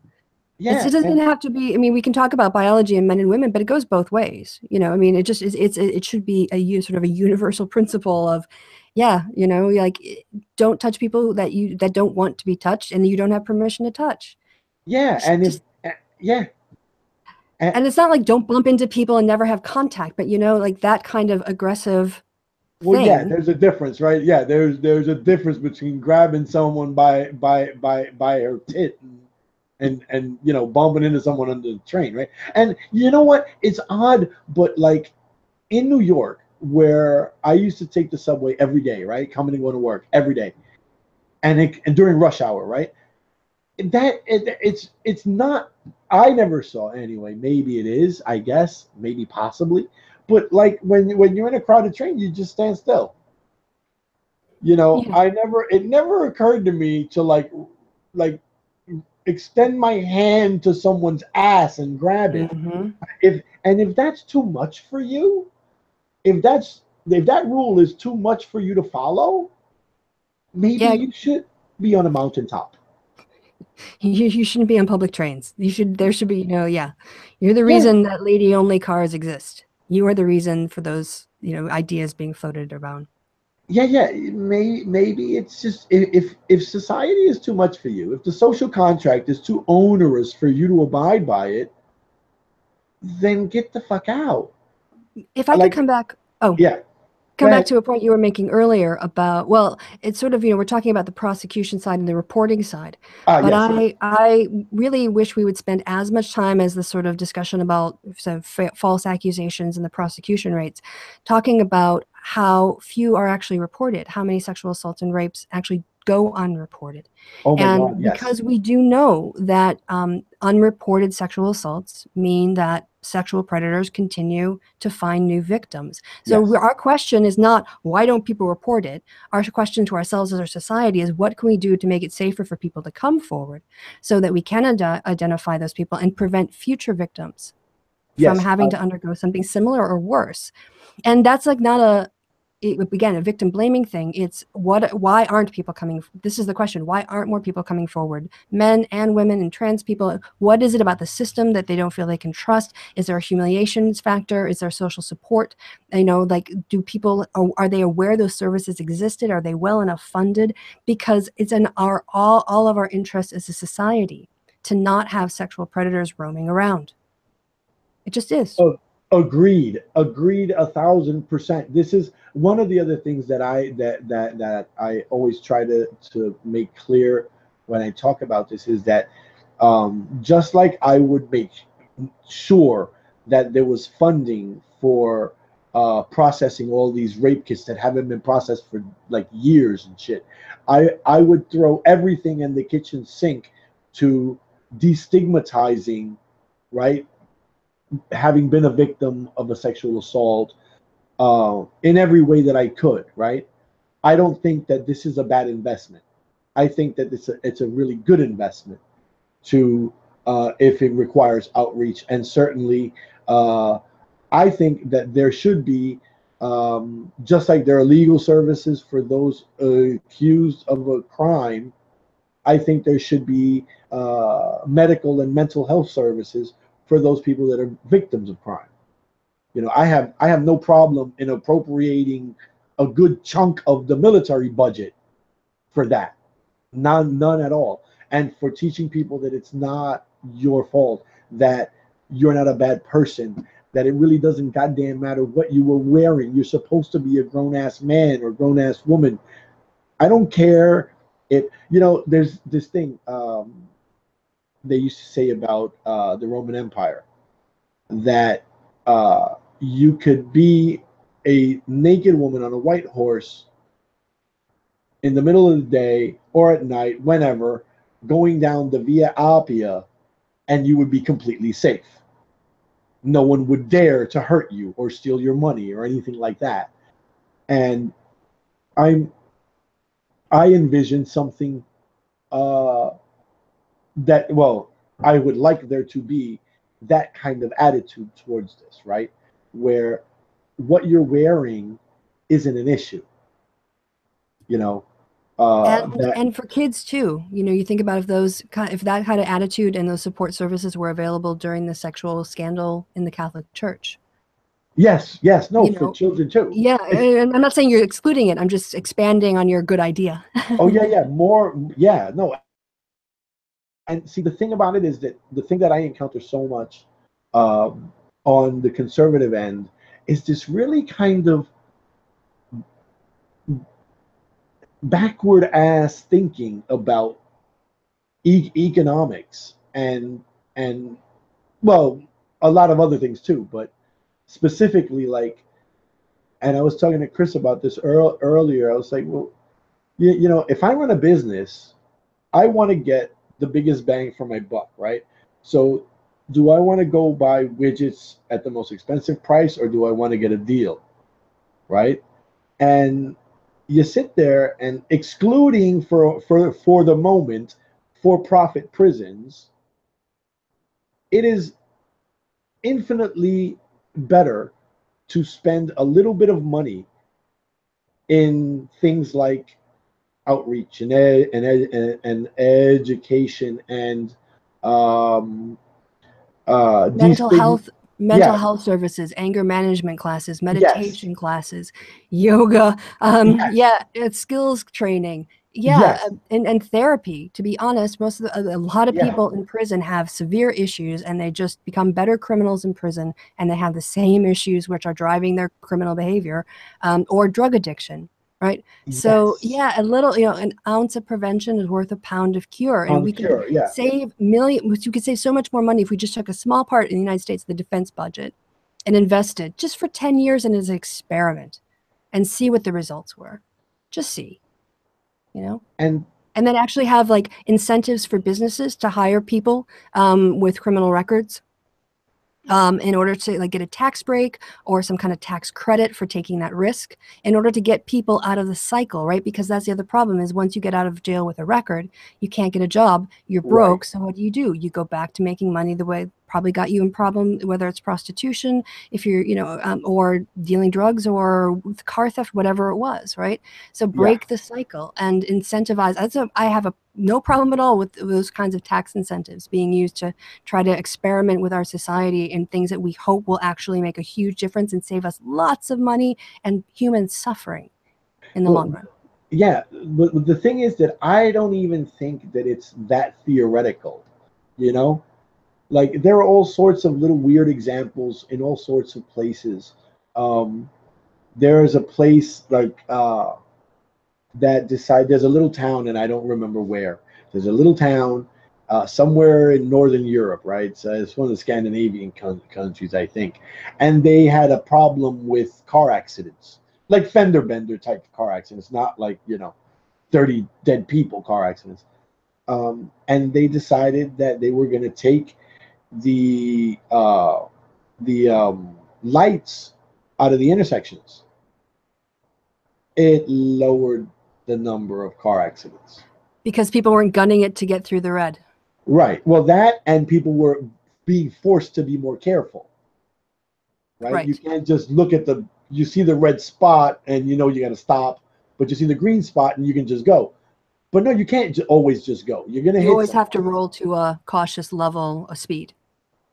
And the problem is that when people have the light, they don't. Right. Right. So they showed that that that's a thing, and things like in places where they put in a a minimum for everyone to live on, right? Uh, Universal basic income. uh, Thank you. Yes. Oh my God. I'm I'm a forgetting everything. political scientist. It's okay. Yes. Okay. So where they've done that, crime has gone down. It's this is not rocket science. It really isn't. It's human nature, and we are pretty predictable in a lot of ways. And I don't see why a conservative person would want to waste all this money, except because you're a vindictive prick. Or you're in an industry that benefits from people being locked up, like the private, as you said, excluding the private Right, prison system. exactly. If we consider Exactly. corrections, it's supposed to be the corrections department, right? Corrections, yeah. Uh-huh. Not the sort of holding pen department, which is what they've sort of turned into, Which is what at it, least in the yeah. States. Yeah, and it's getting really bad.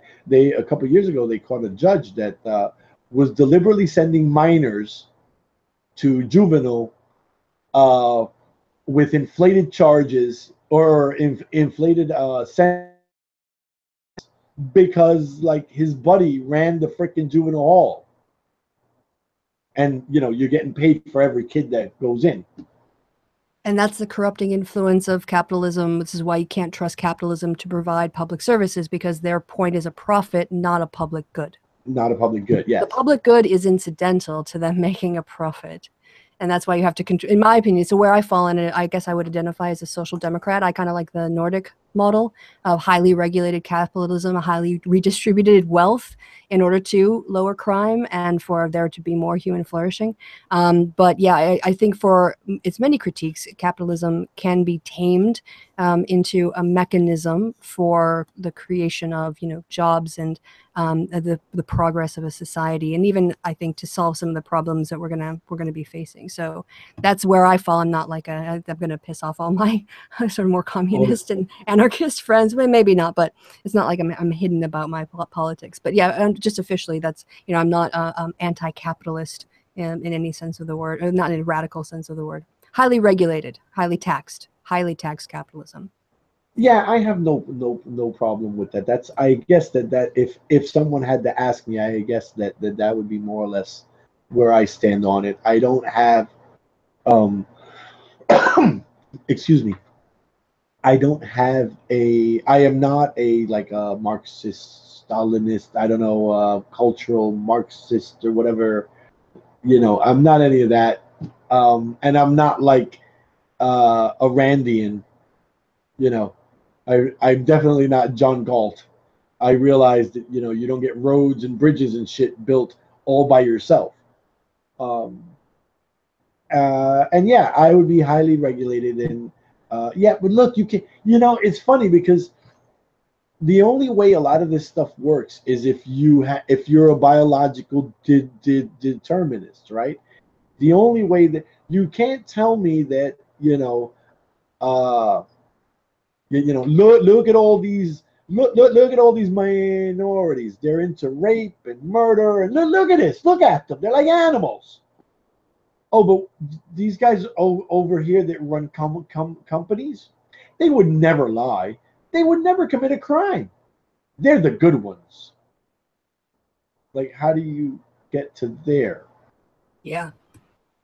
Either you believe they're all human beings and therefore all capable of the same types of mischief, or there's a distinction, a difference between those over there and these dirty heathen minorities on this side. Yeah, biological determinism to me is just it's a willful ignorance of the fact that our societies aren't the things that we.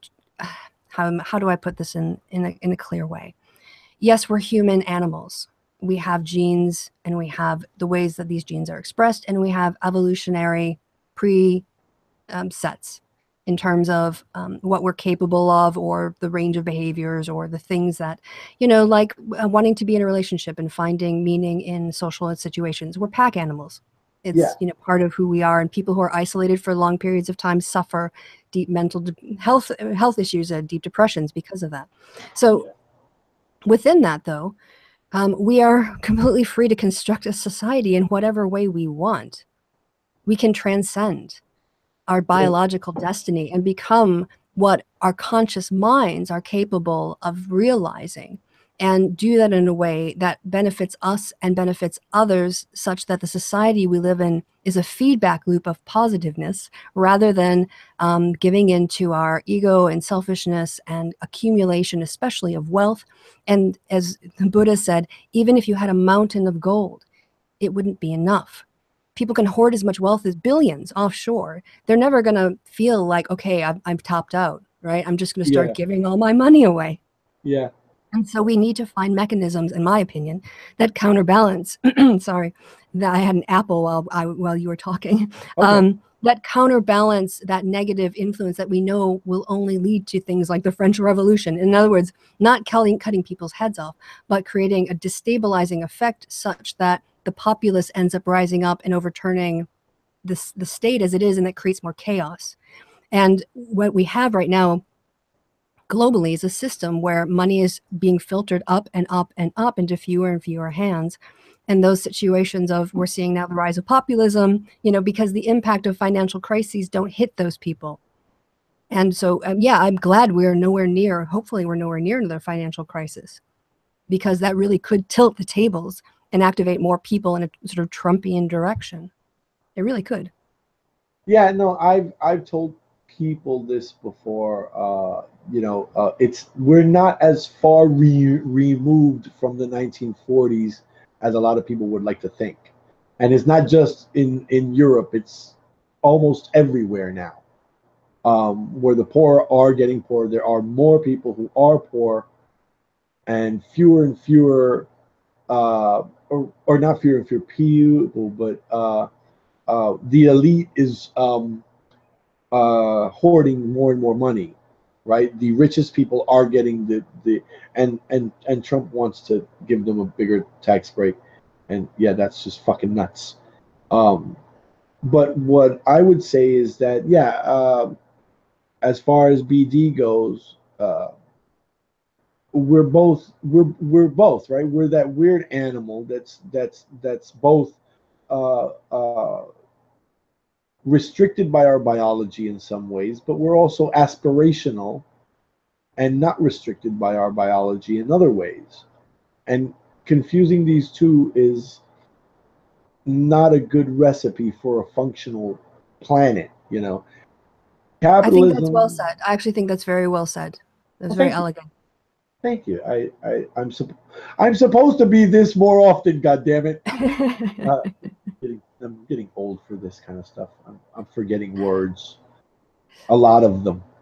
Well, I think that you did fine. I'm sorry to interrupt your flow, but yeah, I No, just no. wanted to kind of point that out to the audience in terms of the contrast between the two outlooks and the two comportments to what human beings are at their essence. Are we what our genes say we are, or are we transcending and masters in some ways of our own destiny? Especially if we could, you know, connect with other people who have these values and then institute them in society, because we are social animals. You know, we need a society that reflects that kind of thing to create it.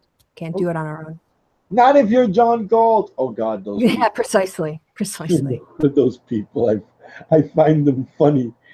I actually do, because if I really tried to think of Ayn Rand as a philosopher, I think I'd lose what little sanity I have left.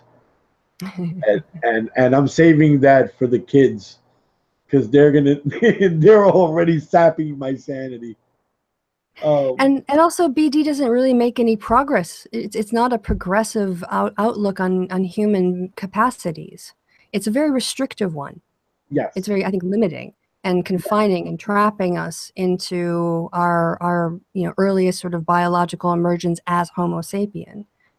And why do we have to let that determine us when we have these amazing functioning brains that can build an internet and mess up the planet this much with all the carbon we're pouring into it? You know, I mean, we're capable of a lot, of having a big impact. So why do we have to be so determined in terms of our interpersonal relationships and the way that we have relationships with each other? Well, one of the things that I find weird about the proponents of BD is that, or at least the people who, they use these, the underlying notions of BD, but they strenuously deny that they are biological determinists, right? Um, I have this. It's like, you know what? If you want to trigger a white nationalist, um, just if tweet 10%. That's it. That's all you got to do. Because 10% is roughly how many, and this is really, it's not really all that accurate, but uh, roughly how many people that they would consider white there is globally, right? So 90% of the world is brown or black. Right. On this crazy white genocide view, right? And I'm sat there going, wait a minute. Black people are this, brown people are this, white people are better than anybody else, except for the Asians, because some of the Asians are high IQ. And for sure, not the Ashkenazi Jews, because they're even smarter. They control the planet, right? Um, uh, Evolution seems to have spoken. Yeah, I'm they only take the argument so far. Yeah, it's only just, yeah, just until it stops being convenient. If I And then, could, oh, yeah. sorry, you finish. Oh, I was gonna say, and then one other thing that I see a lot is that, um, so you're a biological determinist and you're logical, and all this stuff, and you want an ethno state because a gene puddle is much better than a gene pool because it's healthier to inbreed as much as you can, and I find that odd. I find it odd. I don't know. So you were going to say?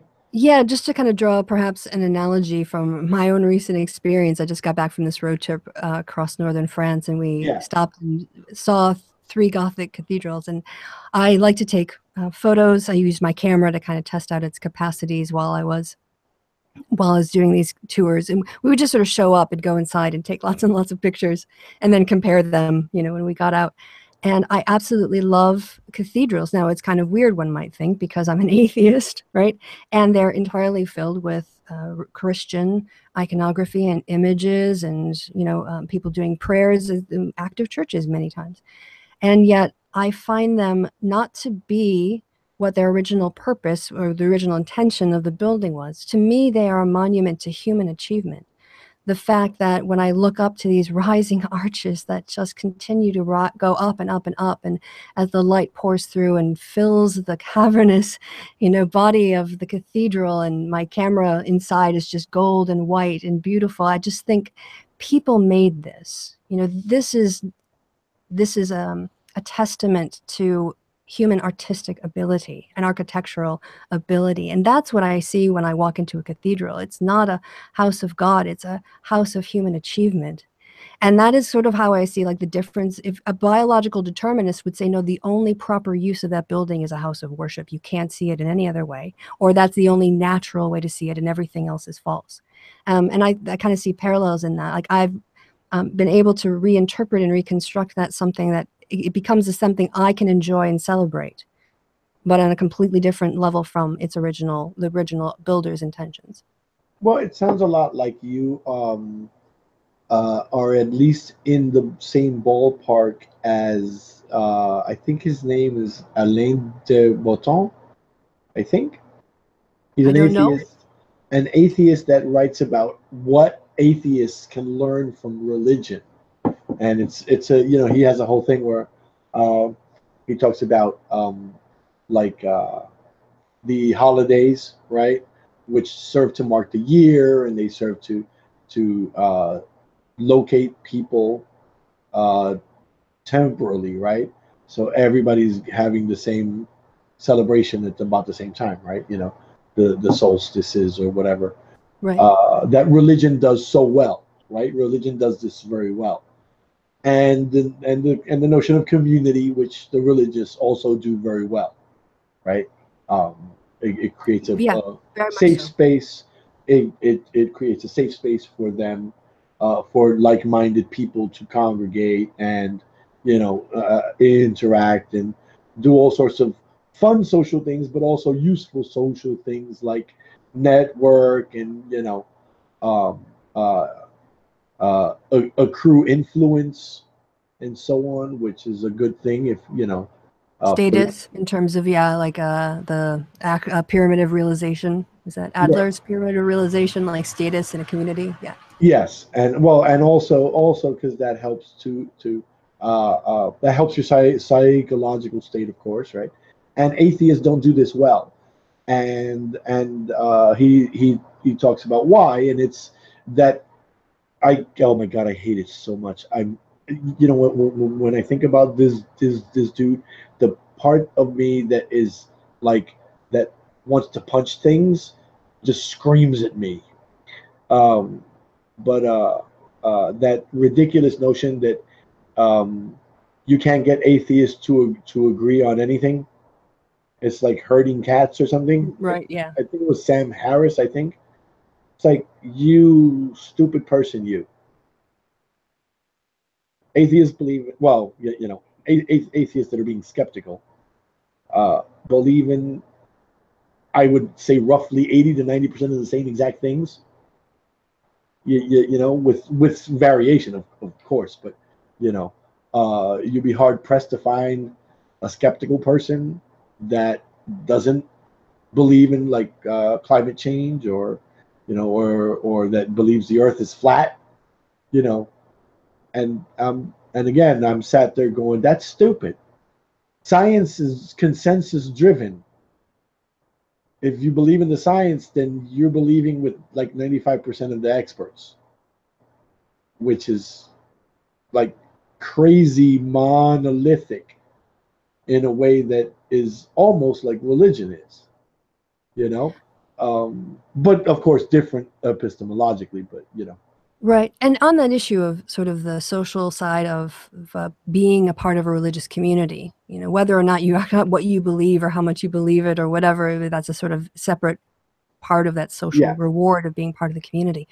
Yeah, I think, you know, if you look at the history of atheism and when it became increasingly safe to sort of come out as an atheist or be a public atheist, the types of people who were doing that were kind of like the lone wolf atheists. They tended to be well-educated, well-off white men, at least in terms of, you know, like Western society. Yeah. And so this notion of atheists don't need community, and that element of distinction, saying I'm not as needy, I can stand on my own and do that, became, because this again was a male, it was virtuous for a man to be able to do that, right? If a woman was saying those kinds of things, she might be seen as perverse and against her maternal nature, right? Yeah. But for a man to do it, that was okay. So what became atheist was almost synonymous with that type of white male stereotype, shall we say. And so when more people, when the sort of normalized atheism movement or awareness started to expand, especially like in the US, and not so much in the UK because they've been drifting towards secularism, but people in more recent times with a sort of critical mass, shall we say, of people who are atheists and identify, actually do identity politics and identify as such. There are people, and this is based off of me attending a conference in Switzerland on the study of unbelief and non-belief. There are atheist sort of almost like atheist churches. They're like a Sunday communal thing where people get together and they might sing, you know, Let It Be or something by the Beatles or whatever. And they organize social events and they organize charitable events because some people, when they leave religion, or people, even if they haven't been raised in a religion, still want some kind of meaningful connection with like-minded people where they can network and hear other people's ideas and, you know, feel a sense of communion. And that diversity is becoming, you know, a part of what it constitutes to be an atheist. And I think we're going to see more types of atheist communities emerging as more people become comfortable. And I should also say, I use the term atheist a lot, but I'm writing this article about the rise of the nuns, or the religiously unaffiliated, in the US. And yes, it is true that the number of people who tick I'm religiously unaffiliated has been growing, and I think it's somewhere in the 20s now. I want to say 27%, but I'm doing it off the top of my head and I'd rather grab my notes, so we'll park it to the 20s. When you actually break those down into atheists and agnostics and people who are just sort of spiritual but not religious, or they're just unaffiliated, they're not identifying as an atheist or agnostic, atheists are like 6%. So, you know, when we're still talking about a pretty small community, and I think more people are becoming comfortable with being atheists. But I do want to just put a sort of caveat. I was, and then what I'm doing in the article is I'm collecting a bunch of larger surveys about religion from about 2015 through 2017, or 2012 through 17, and collecting their like political identifications. There's a little bit about one measure about feminism, that atheists, well, at the time were more aligned with feminists. There's a whole bunch of interesting things. Anyway, their age cohorts, the different sizes of atheists relative to their cohort in terms of other religious denominations, and how those changes have changed over the generations. It's a really interesting little snapshot into about a 5 to 8 year window or 7 year window into the evolving face of American atheism. So I just have to write it now. And, you know, that's the hardest part of being the academic. It's not the reading the research and making the notes and writing the outline. It's actually sitting down and going, this article will deal with the and explaining it all. So interestingly, I think that one of the things that has been so detrimental to atheism is that specific issue, right? The issue that you think that you're somehow different. You think, and what I have found is that is when I first came onto social media about 8 years ago, it was through the atheist community, right? To to talk to other atheists and whatever. And what I came to learn is that it is a very, very low bar to say, okay, I don't believe in God, right? To say that is a That can actually a mean a lot of things. huh? That can actually mean a lot of things. It might mean I don't believe in God, but I believe in a universal spirit, and that is not conscious, or a sort of, a power behind the universe that's greater than us all. Not believing in God, as you say, is it just as a category. It actually can mean a lot of different things. It doesn't imply necessarily what that person is just because they say they're an atheist. Well, the what I'm you're right. Yes. What I'm getting at specifically though is the notion that, because I encountered this notion a lot again, right? In the atheist community, every atheist thinks that they are more intelligent than every religious person, not because they might be or because they have accomplishments in this area, right? Or they are, autodidacts, or they have, 2 3 different degrees from universities, or they have a very intellectually intensive job or anything like that. They're better than religious people because they are not religious. End of story.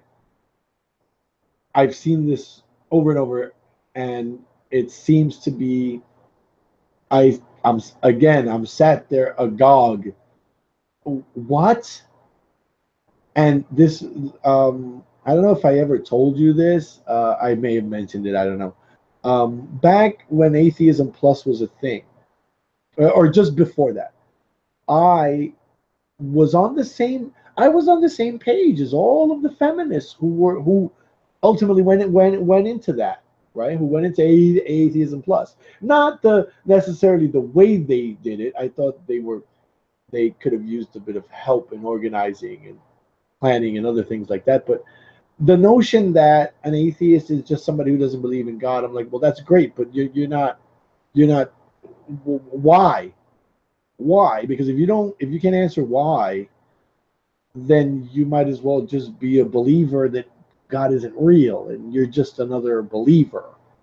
I mean, there's got to be a reason for it, right? I mean, if you believe in a universe where there's a beginning point to time and an end point somewhere in the future, you kind of gotta hang with causation.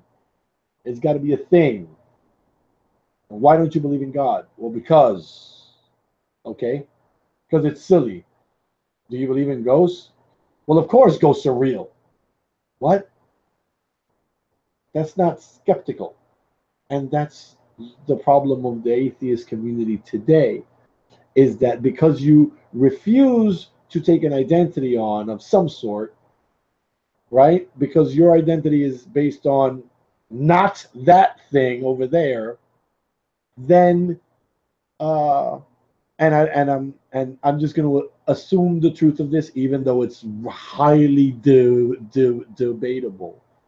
I'm just for the sake of this argument, if you claim that feminism came into atheism and tried to tear it apart, and elevator gate, and Anita Sarkeesian, and all that stuff, well, that's your fault, because all you believe in that is that there isn't a God, and that's not anything to hang your hat on. Okay, I'm going to stop you there because, again, you've gone through a whole lot of concepts that I want to unpack. Oh, I'm sorry. Sorry. So to try to go back, to the first point, that was to do with how atheism and atheists coming across as arrogant, and I was reflecting on your points as you were speaking, and what I've kind of formulated in reaction is, I think atheism as a concept, you're right, is just a sort of a description. It has no normative implication if you bring a negative implication to the word atheism, you're bringing it to the word. It doesn't exist in the word. It's not like traitor, which implies some sort of betrayal, which has a moral. It's just a description. It's a lack of belief in gods, or not believing in gods in that way. Atheism in practice, though, atheism in practice is a critique, just like feminism can be a critique. And atheism in practice is where the arrogance comes in, because the counter, or the opposing arguments aren't based in observation. I'm speaking here of fundamentalism. When atheists take on fundamentalism of any religious stripe, you're arguing against the absurd.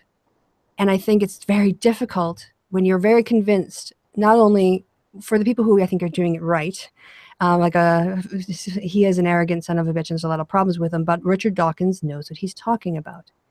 He knows what he's talking about. And so if he comes across as smug, I get it.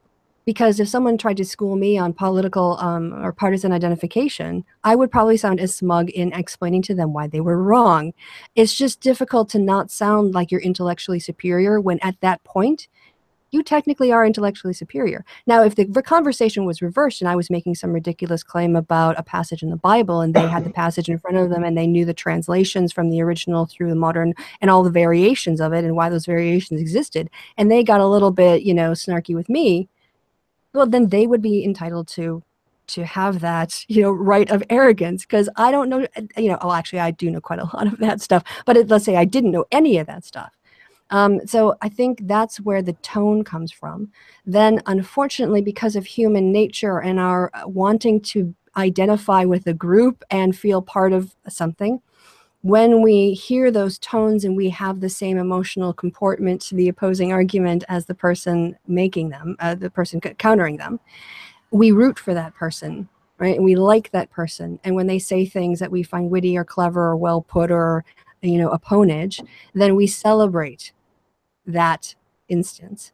And that is why I think perhaps atheism, when dealing with fundamentalists, is perhaps inherently doomed to at least come across to many people as incredibly arrogant. And I'm not saying all atheists have to be arrogant. I'm saying that the potential for that kind of person taking up that kind of tone and that kind of perception of their tone is very plausible, in my opinion. Well, and I can't remember where you went after that, but we can keep unpacking that a little bit if you want. I think it's Atheism Plus, yes. But yeah, let's do this. yes, because you are familiar with the Atheism Plus thing and the whole, like, the Matt Dillahunty thing. Yeah, I have a whole different take on that, but if you want to talk about my point just now, so while we're in the moment. Oh no, I was just gonna say that it's one of those things. I think that it's not so much that people come off as arrogant. I think it's that it's unwarranted in lots of cases. Okay. You see what I mean? Like, just the difference between, like, yeah, the positions are not intellectually the same, of course, right? But if you don't have a warrant, or you can't elucidate that warrant for why you're a non-believer or you're an atheist or whatever, then you really don't have much to hang your hat on. Right, but if I could just to bring this to an appeal to personal experience, I think you and I both know how exhausting it is to treat somebody with respect when they're either really obtuse and not willing to do the reading, or not really sort of coming across as very uneducated and unlettered in the topic, but having very strong opinions and unwilling to read the material, or seeming to misinterpret it on purpose, and to maintain that civil while they're swiping at you and you're not swiping back and you're turning the other cheek, especially when it's Christians. I'll pray for you, kind of bullshit. Sorry, I just had a flashback to my debate board days. And keeping up that civil tone eventually, it's hard. And it's absolutely. But I think you're right. It doesn't have to that doesn't have to be the starting point of every single interaction, is you're an idiot because you believe X. Because they should also know, from being a member of the atheist community, hell of a lot of people started where that person is. Yeah. And work their way out of it.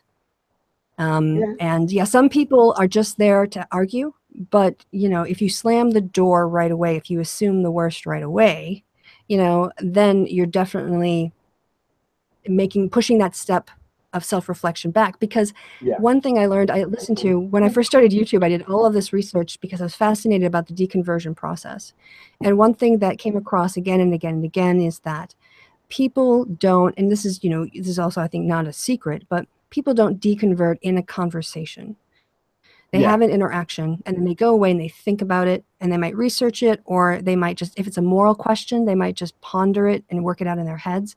And so it's those many interactions that people have that push them. And that's why ultimately a more positive interaction is going to have better fruit, because then you will become a resource for that person. However, a place like Twitter absolutely poisons the well and encourages just fight, fight, fight. But that doesn't have to be every atheist interaction, as you very rightly point out. Yeah, that's like, yeah, no, that it's oddly like the radicalization process, just in reverse. Nobody jumps from, I am a Muslim to I'm a strap on a vest without a lot of steps in between. Yeah, absolutely. Another sort of related point is, when I did, because I got really tied up with sort of social activism since Trump's election and getting more involved in the atheist community activism. But when I was doing my series like on the biblical patriarchy, there are things that, genuinely make me angry and upset, especially when those sort of attitudes are being manifest today in modern society. For instance, the places where you could, with parents' permission or judges' permission, marry a girl as young as 12 or 14. Yeah, In the United States, this is ridiculous. And this is left over from a time when, girls could be married when they started to menstruate. Usually it wouldn't be consummated for a few years after, because it was so dangerous to get someone so young pregnant. But still, the idea that somehow a 14-year-old girl is able to make or should be entered into a lifetime contract yeah, at that age, how is that still possible? And so as an atheist, I blame religion. And we can come to Roy Moore and the absolute hypocrisy of the fundamentalists who are standing by him and saying either the accusations aren't true and the women are lying, or I saw one woman saying, well, if he did those things, he's probably really sorry, and he probably asked God for forgiveness, and if he did, well, who am I to judge him? Like, you can like him as a person or forgive him as a person, but not vote for him. And so it's religious. It's their religious agenda to overturn Roe v. Wade, to put yes. trans bills in, to make the United States a theocracy, and I get passionate about that. So I'm not saying that as atheists we should never show emotions. I think our moral arguments are actually integral to being successful as an alternative, as a way to be a secular society, so that people don't feel like without religion you won't have morality. But so we can't be robots. But yes. we should be caring about the right things and not freaking out over campus feminists. Yeah, We've kind of moved beyond that right now. That's exactly what I'm sorry. That's exactly what what was in my head. Thank you. But You're welcome. This is such a lovely conversation. I'm glad we did it. It was like, yes, I literally got home from my road trip. I got home from my road trip and I was checking my messages because I got connected to my Wi-Fi again. And we had a conversation and you're like, oh, you want to talk about this? I'm like, yeah, sure. When are you free? I don't know, now. And then boom. And we're having a lovely time. Serendipity is, yes, it's a thing. It is a thing.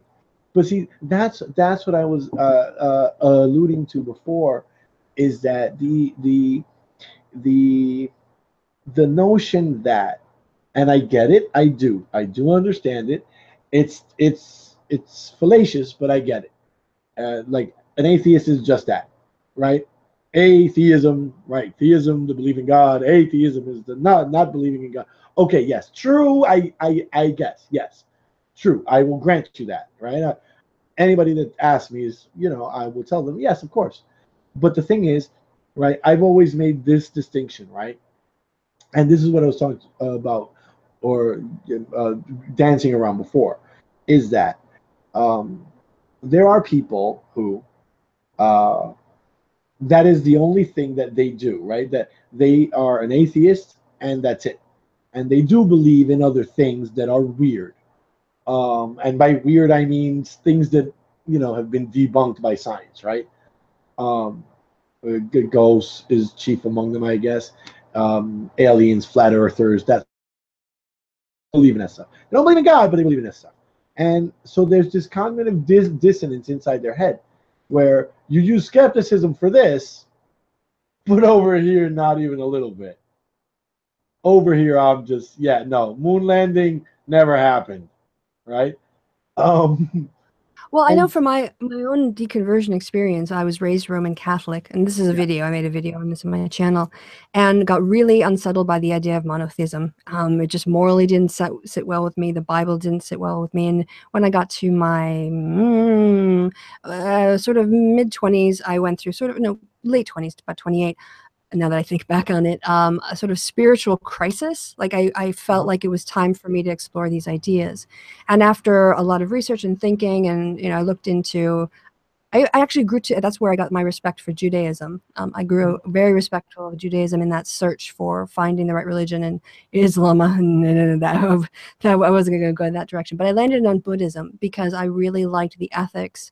And I also liked the fact that it was very empirically led. You're meant to take the teachings and put them into practice. And it's not always like, there's very little charity in Buddhism. It's a valid critique that they don't do much in the way of charity. But in terms of practicing patience, or trying to settle your mind, looking at the world in a way that makes you more at peace with the problems you face, and all the kinds of things that it helps with. But I actually still believed in the supernatural. Like I think maybe, karma, I didn't buy the whole idea about there being multiple realms and stuff. I thought that there was some kind of, it was an early representation of trying to understand like how energy, not consciousness maybe, but something maybe was traveling. And eventually I just kind of, at some point, had this penny drop while I was actually like during my Buddhist prayers, thinking about the nature of emptiness, and what exists and what doesn't exist. And I thought, what if this is all just made up and all that really exists is the material world? And at that point, that was sort of the key insight that I then questioned and built upon, and eventually drifted away from anything supernatural. So belief in God is actually the first step. And also, I've heard this from other people's deconversion stories when I listened to like 200 of them in this binge that I did early on my channel. That is actually not an uncommon. Some people just go from lights on, lights off, wax on, wax off. But other people, it's a more gradual descent, and it requires more unpacking than just a personalized God, because there's, stories of angels, and other cultures have other ways, have these mystical options. And so it's not like karma, for instance, those kinds of ideas in Buddhism. So the idea of a continuity, and because from a Buddhist perspective, we have a sense of ourselves as being somehow more than the collection of our body parts and our consciousness, that so it's somehow an essence of us. I think the real step that happens, the shocking step for people who deconvert from believing in something like a soul, is to accept your ultimate mortality. And some people have, I think, a more difficult psychological time with that, maybe not because they're deficient, but say they lost someone very close to them and they really want to see them again someday. So that would just be my reflections on how other people have gone through the process. you know what? Actually, you have made me think about the notion of propaganda and how people are radicalized. And I think that I have um, come to the conclusion that I I guess I no yeah I guess that I'm not sure it's a mistake, but it might be in assuming, see, because for me, right, so I'm going by what happened to me. um I Which is really the only thing you can go from, well right? yeah Yeah, yeah which is uh, completely understandable. but so I guess at some point I did like my then 6 year old, or no, she was 5, where she came to the conclusion, and this was her, right, not us telling her or anything. Um, she doesn't believe in God. It was a Christmas, and uh, she stopped believing in Santa Claus, and she was 5, I think. And I said, well, why don't you believe? Because reindeer can't fly.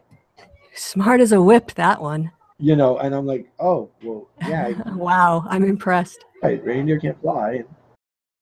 And Can I just say, by contrast, of course, I was like the firstborn, and my mom went out of her way to make Santa as real as possible. I yeah, still was I was 11 or 12 before I finally came to that realization. And I had a younger brother, so he was 4 years younger than me, so she was like trying to keep it going for him and as long as for a little possible. one, yeah, yeah. But yeah, and yeah, so she figured she's way cleverer than I was at her age.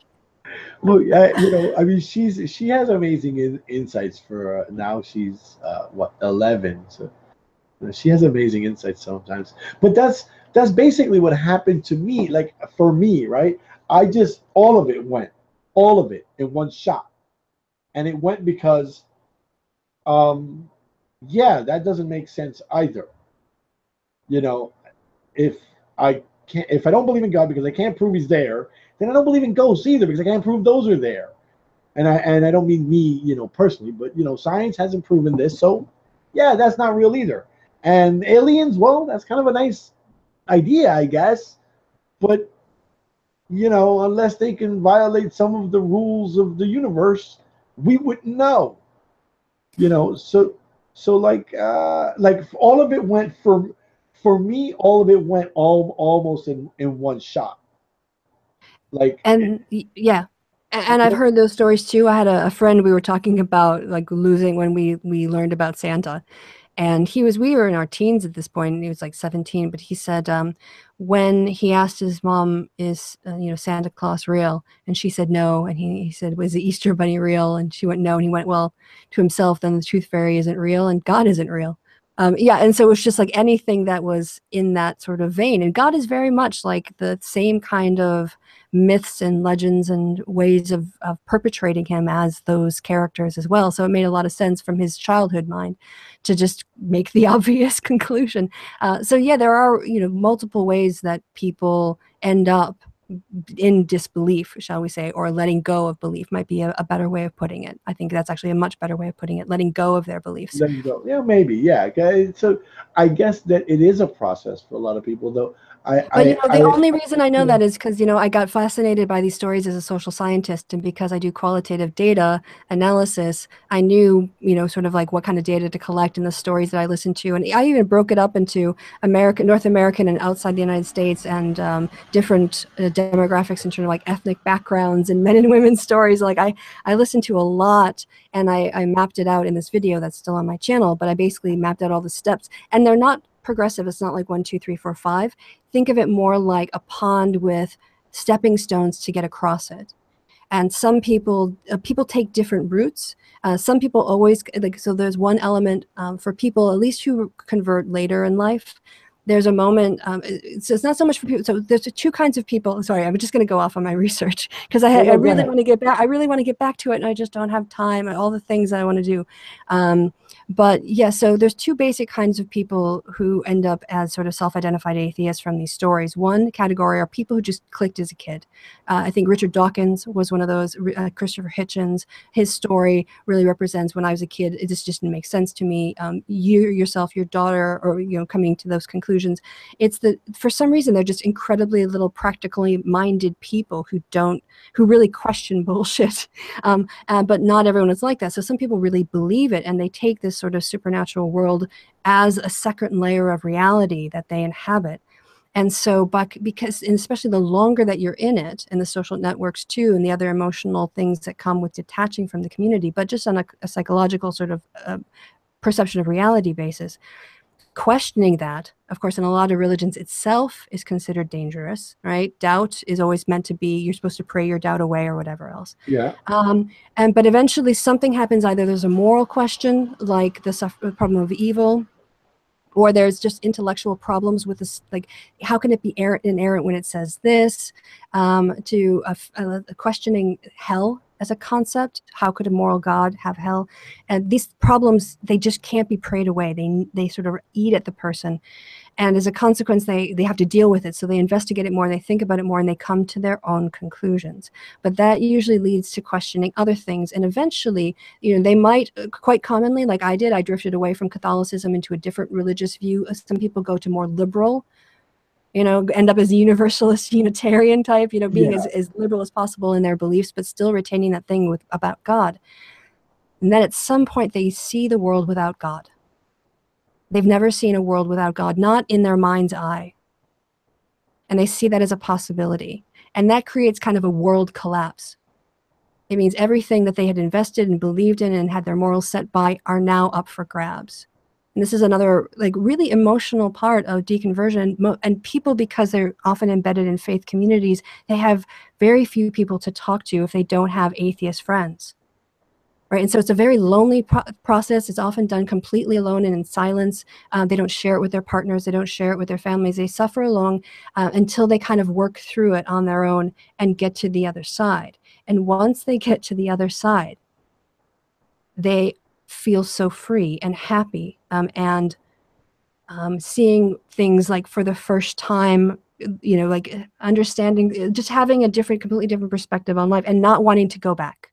You know, if they've gone through that process of that deep self-examination, they're quite committed in their atheism. You're not going to get a lapsed atheist who's gone through that process. They've just agonized over it. They had tried to hold on to God for so long, and they just couldn't do it and be themselves.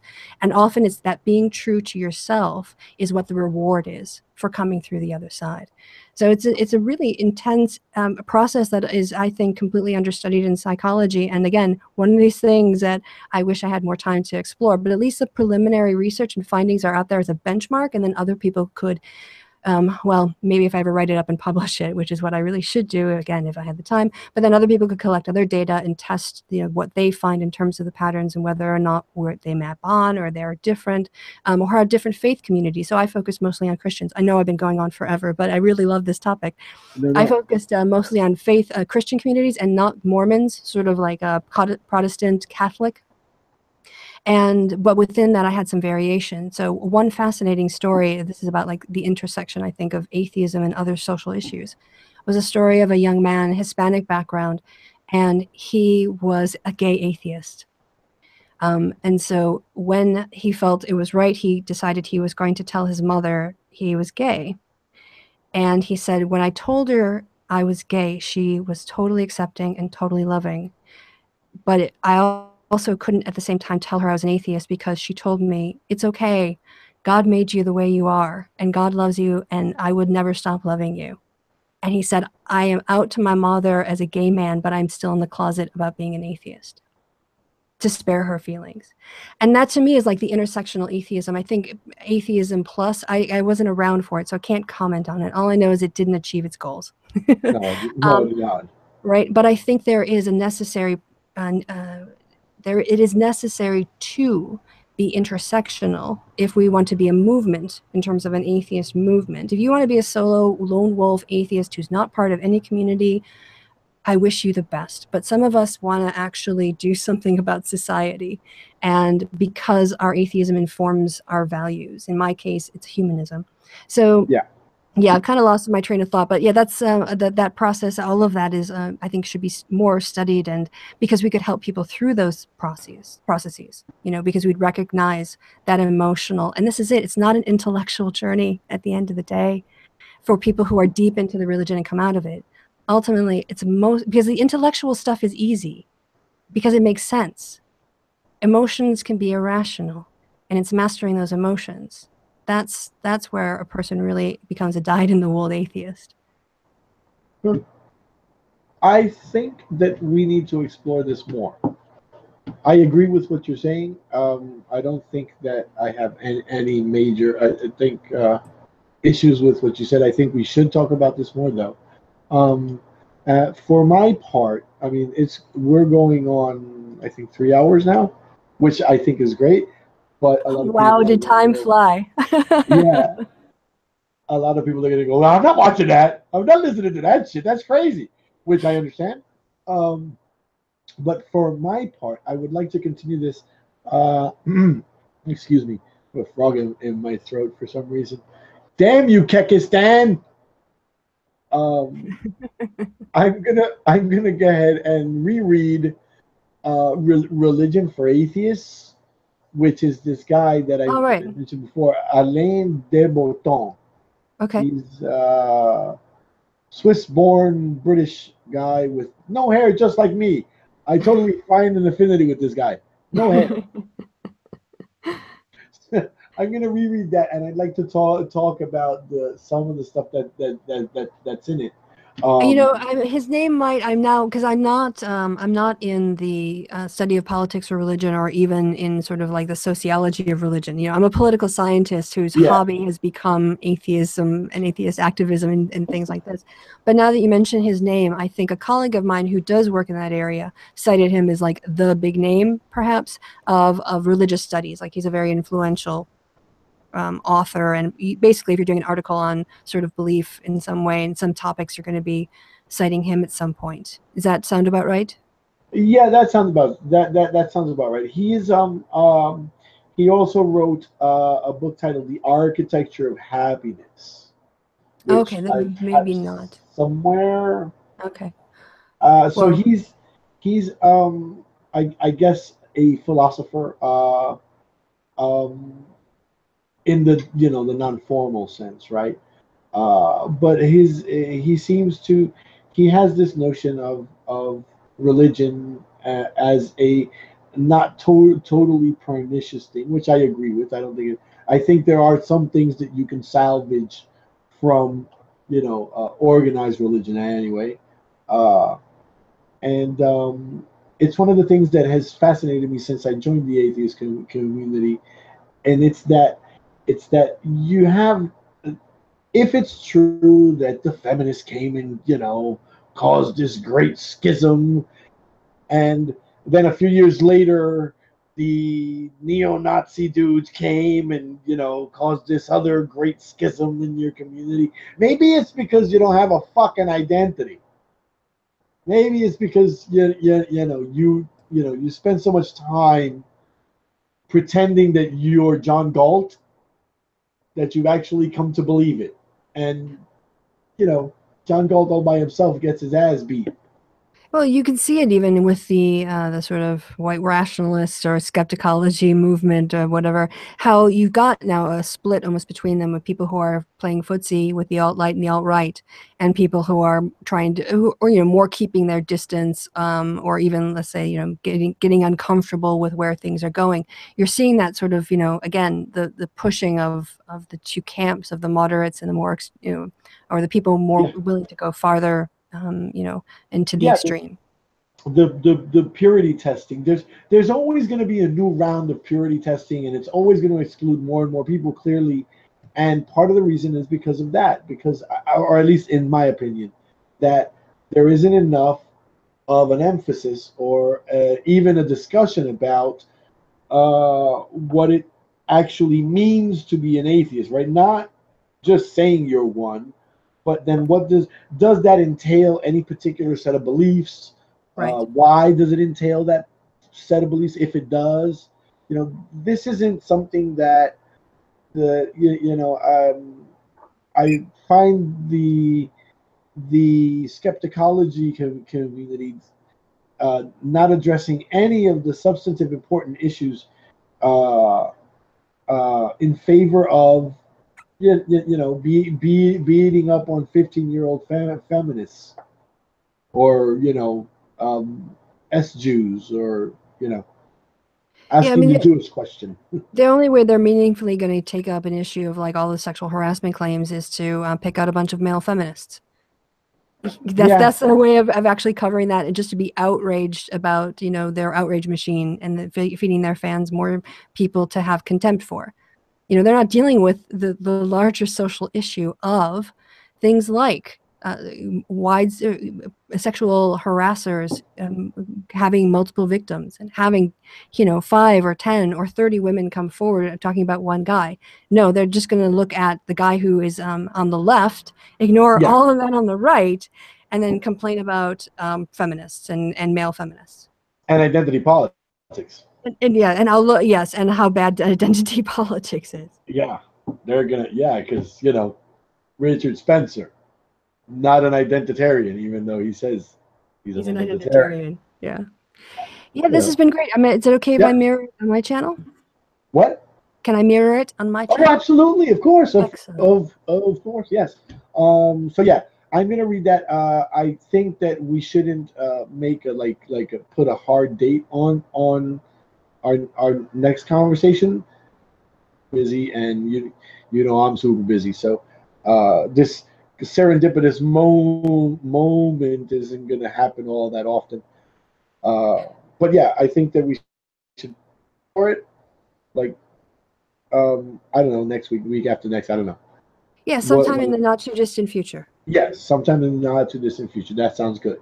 Sounds good. But definitely going to do it though.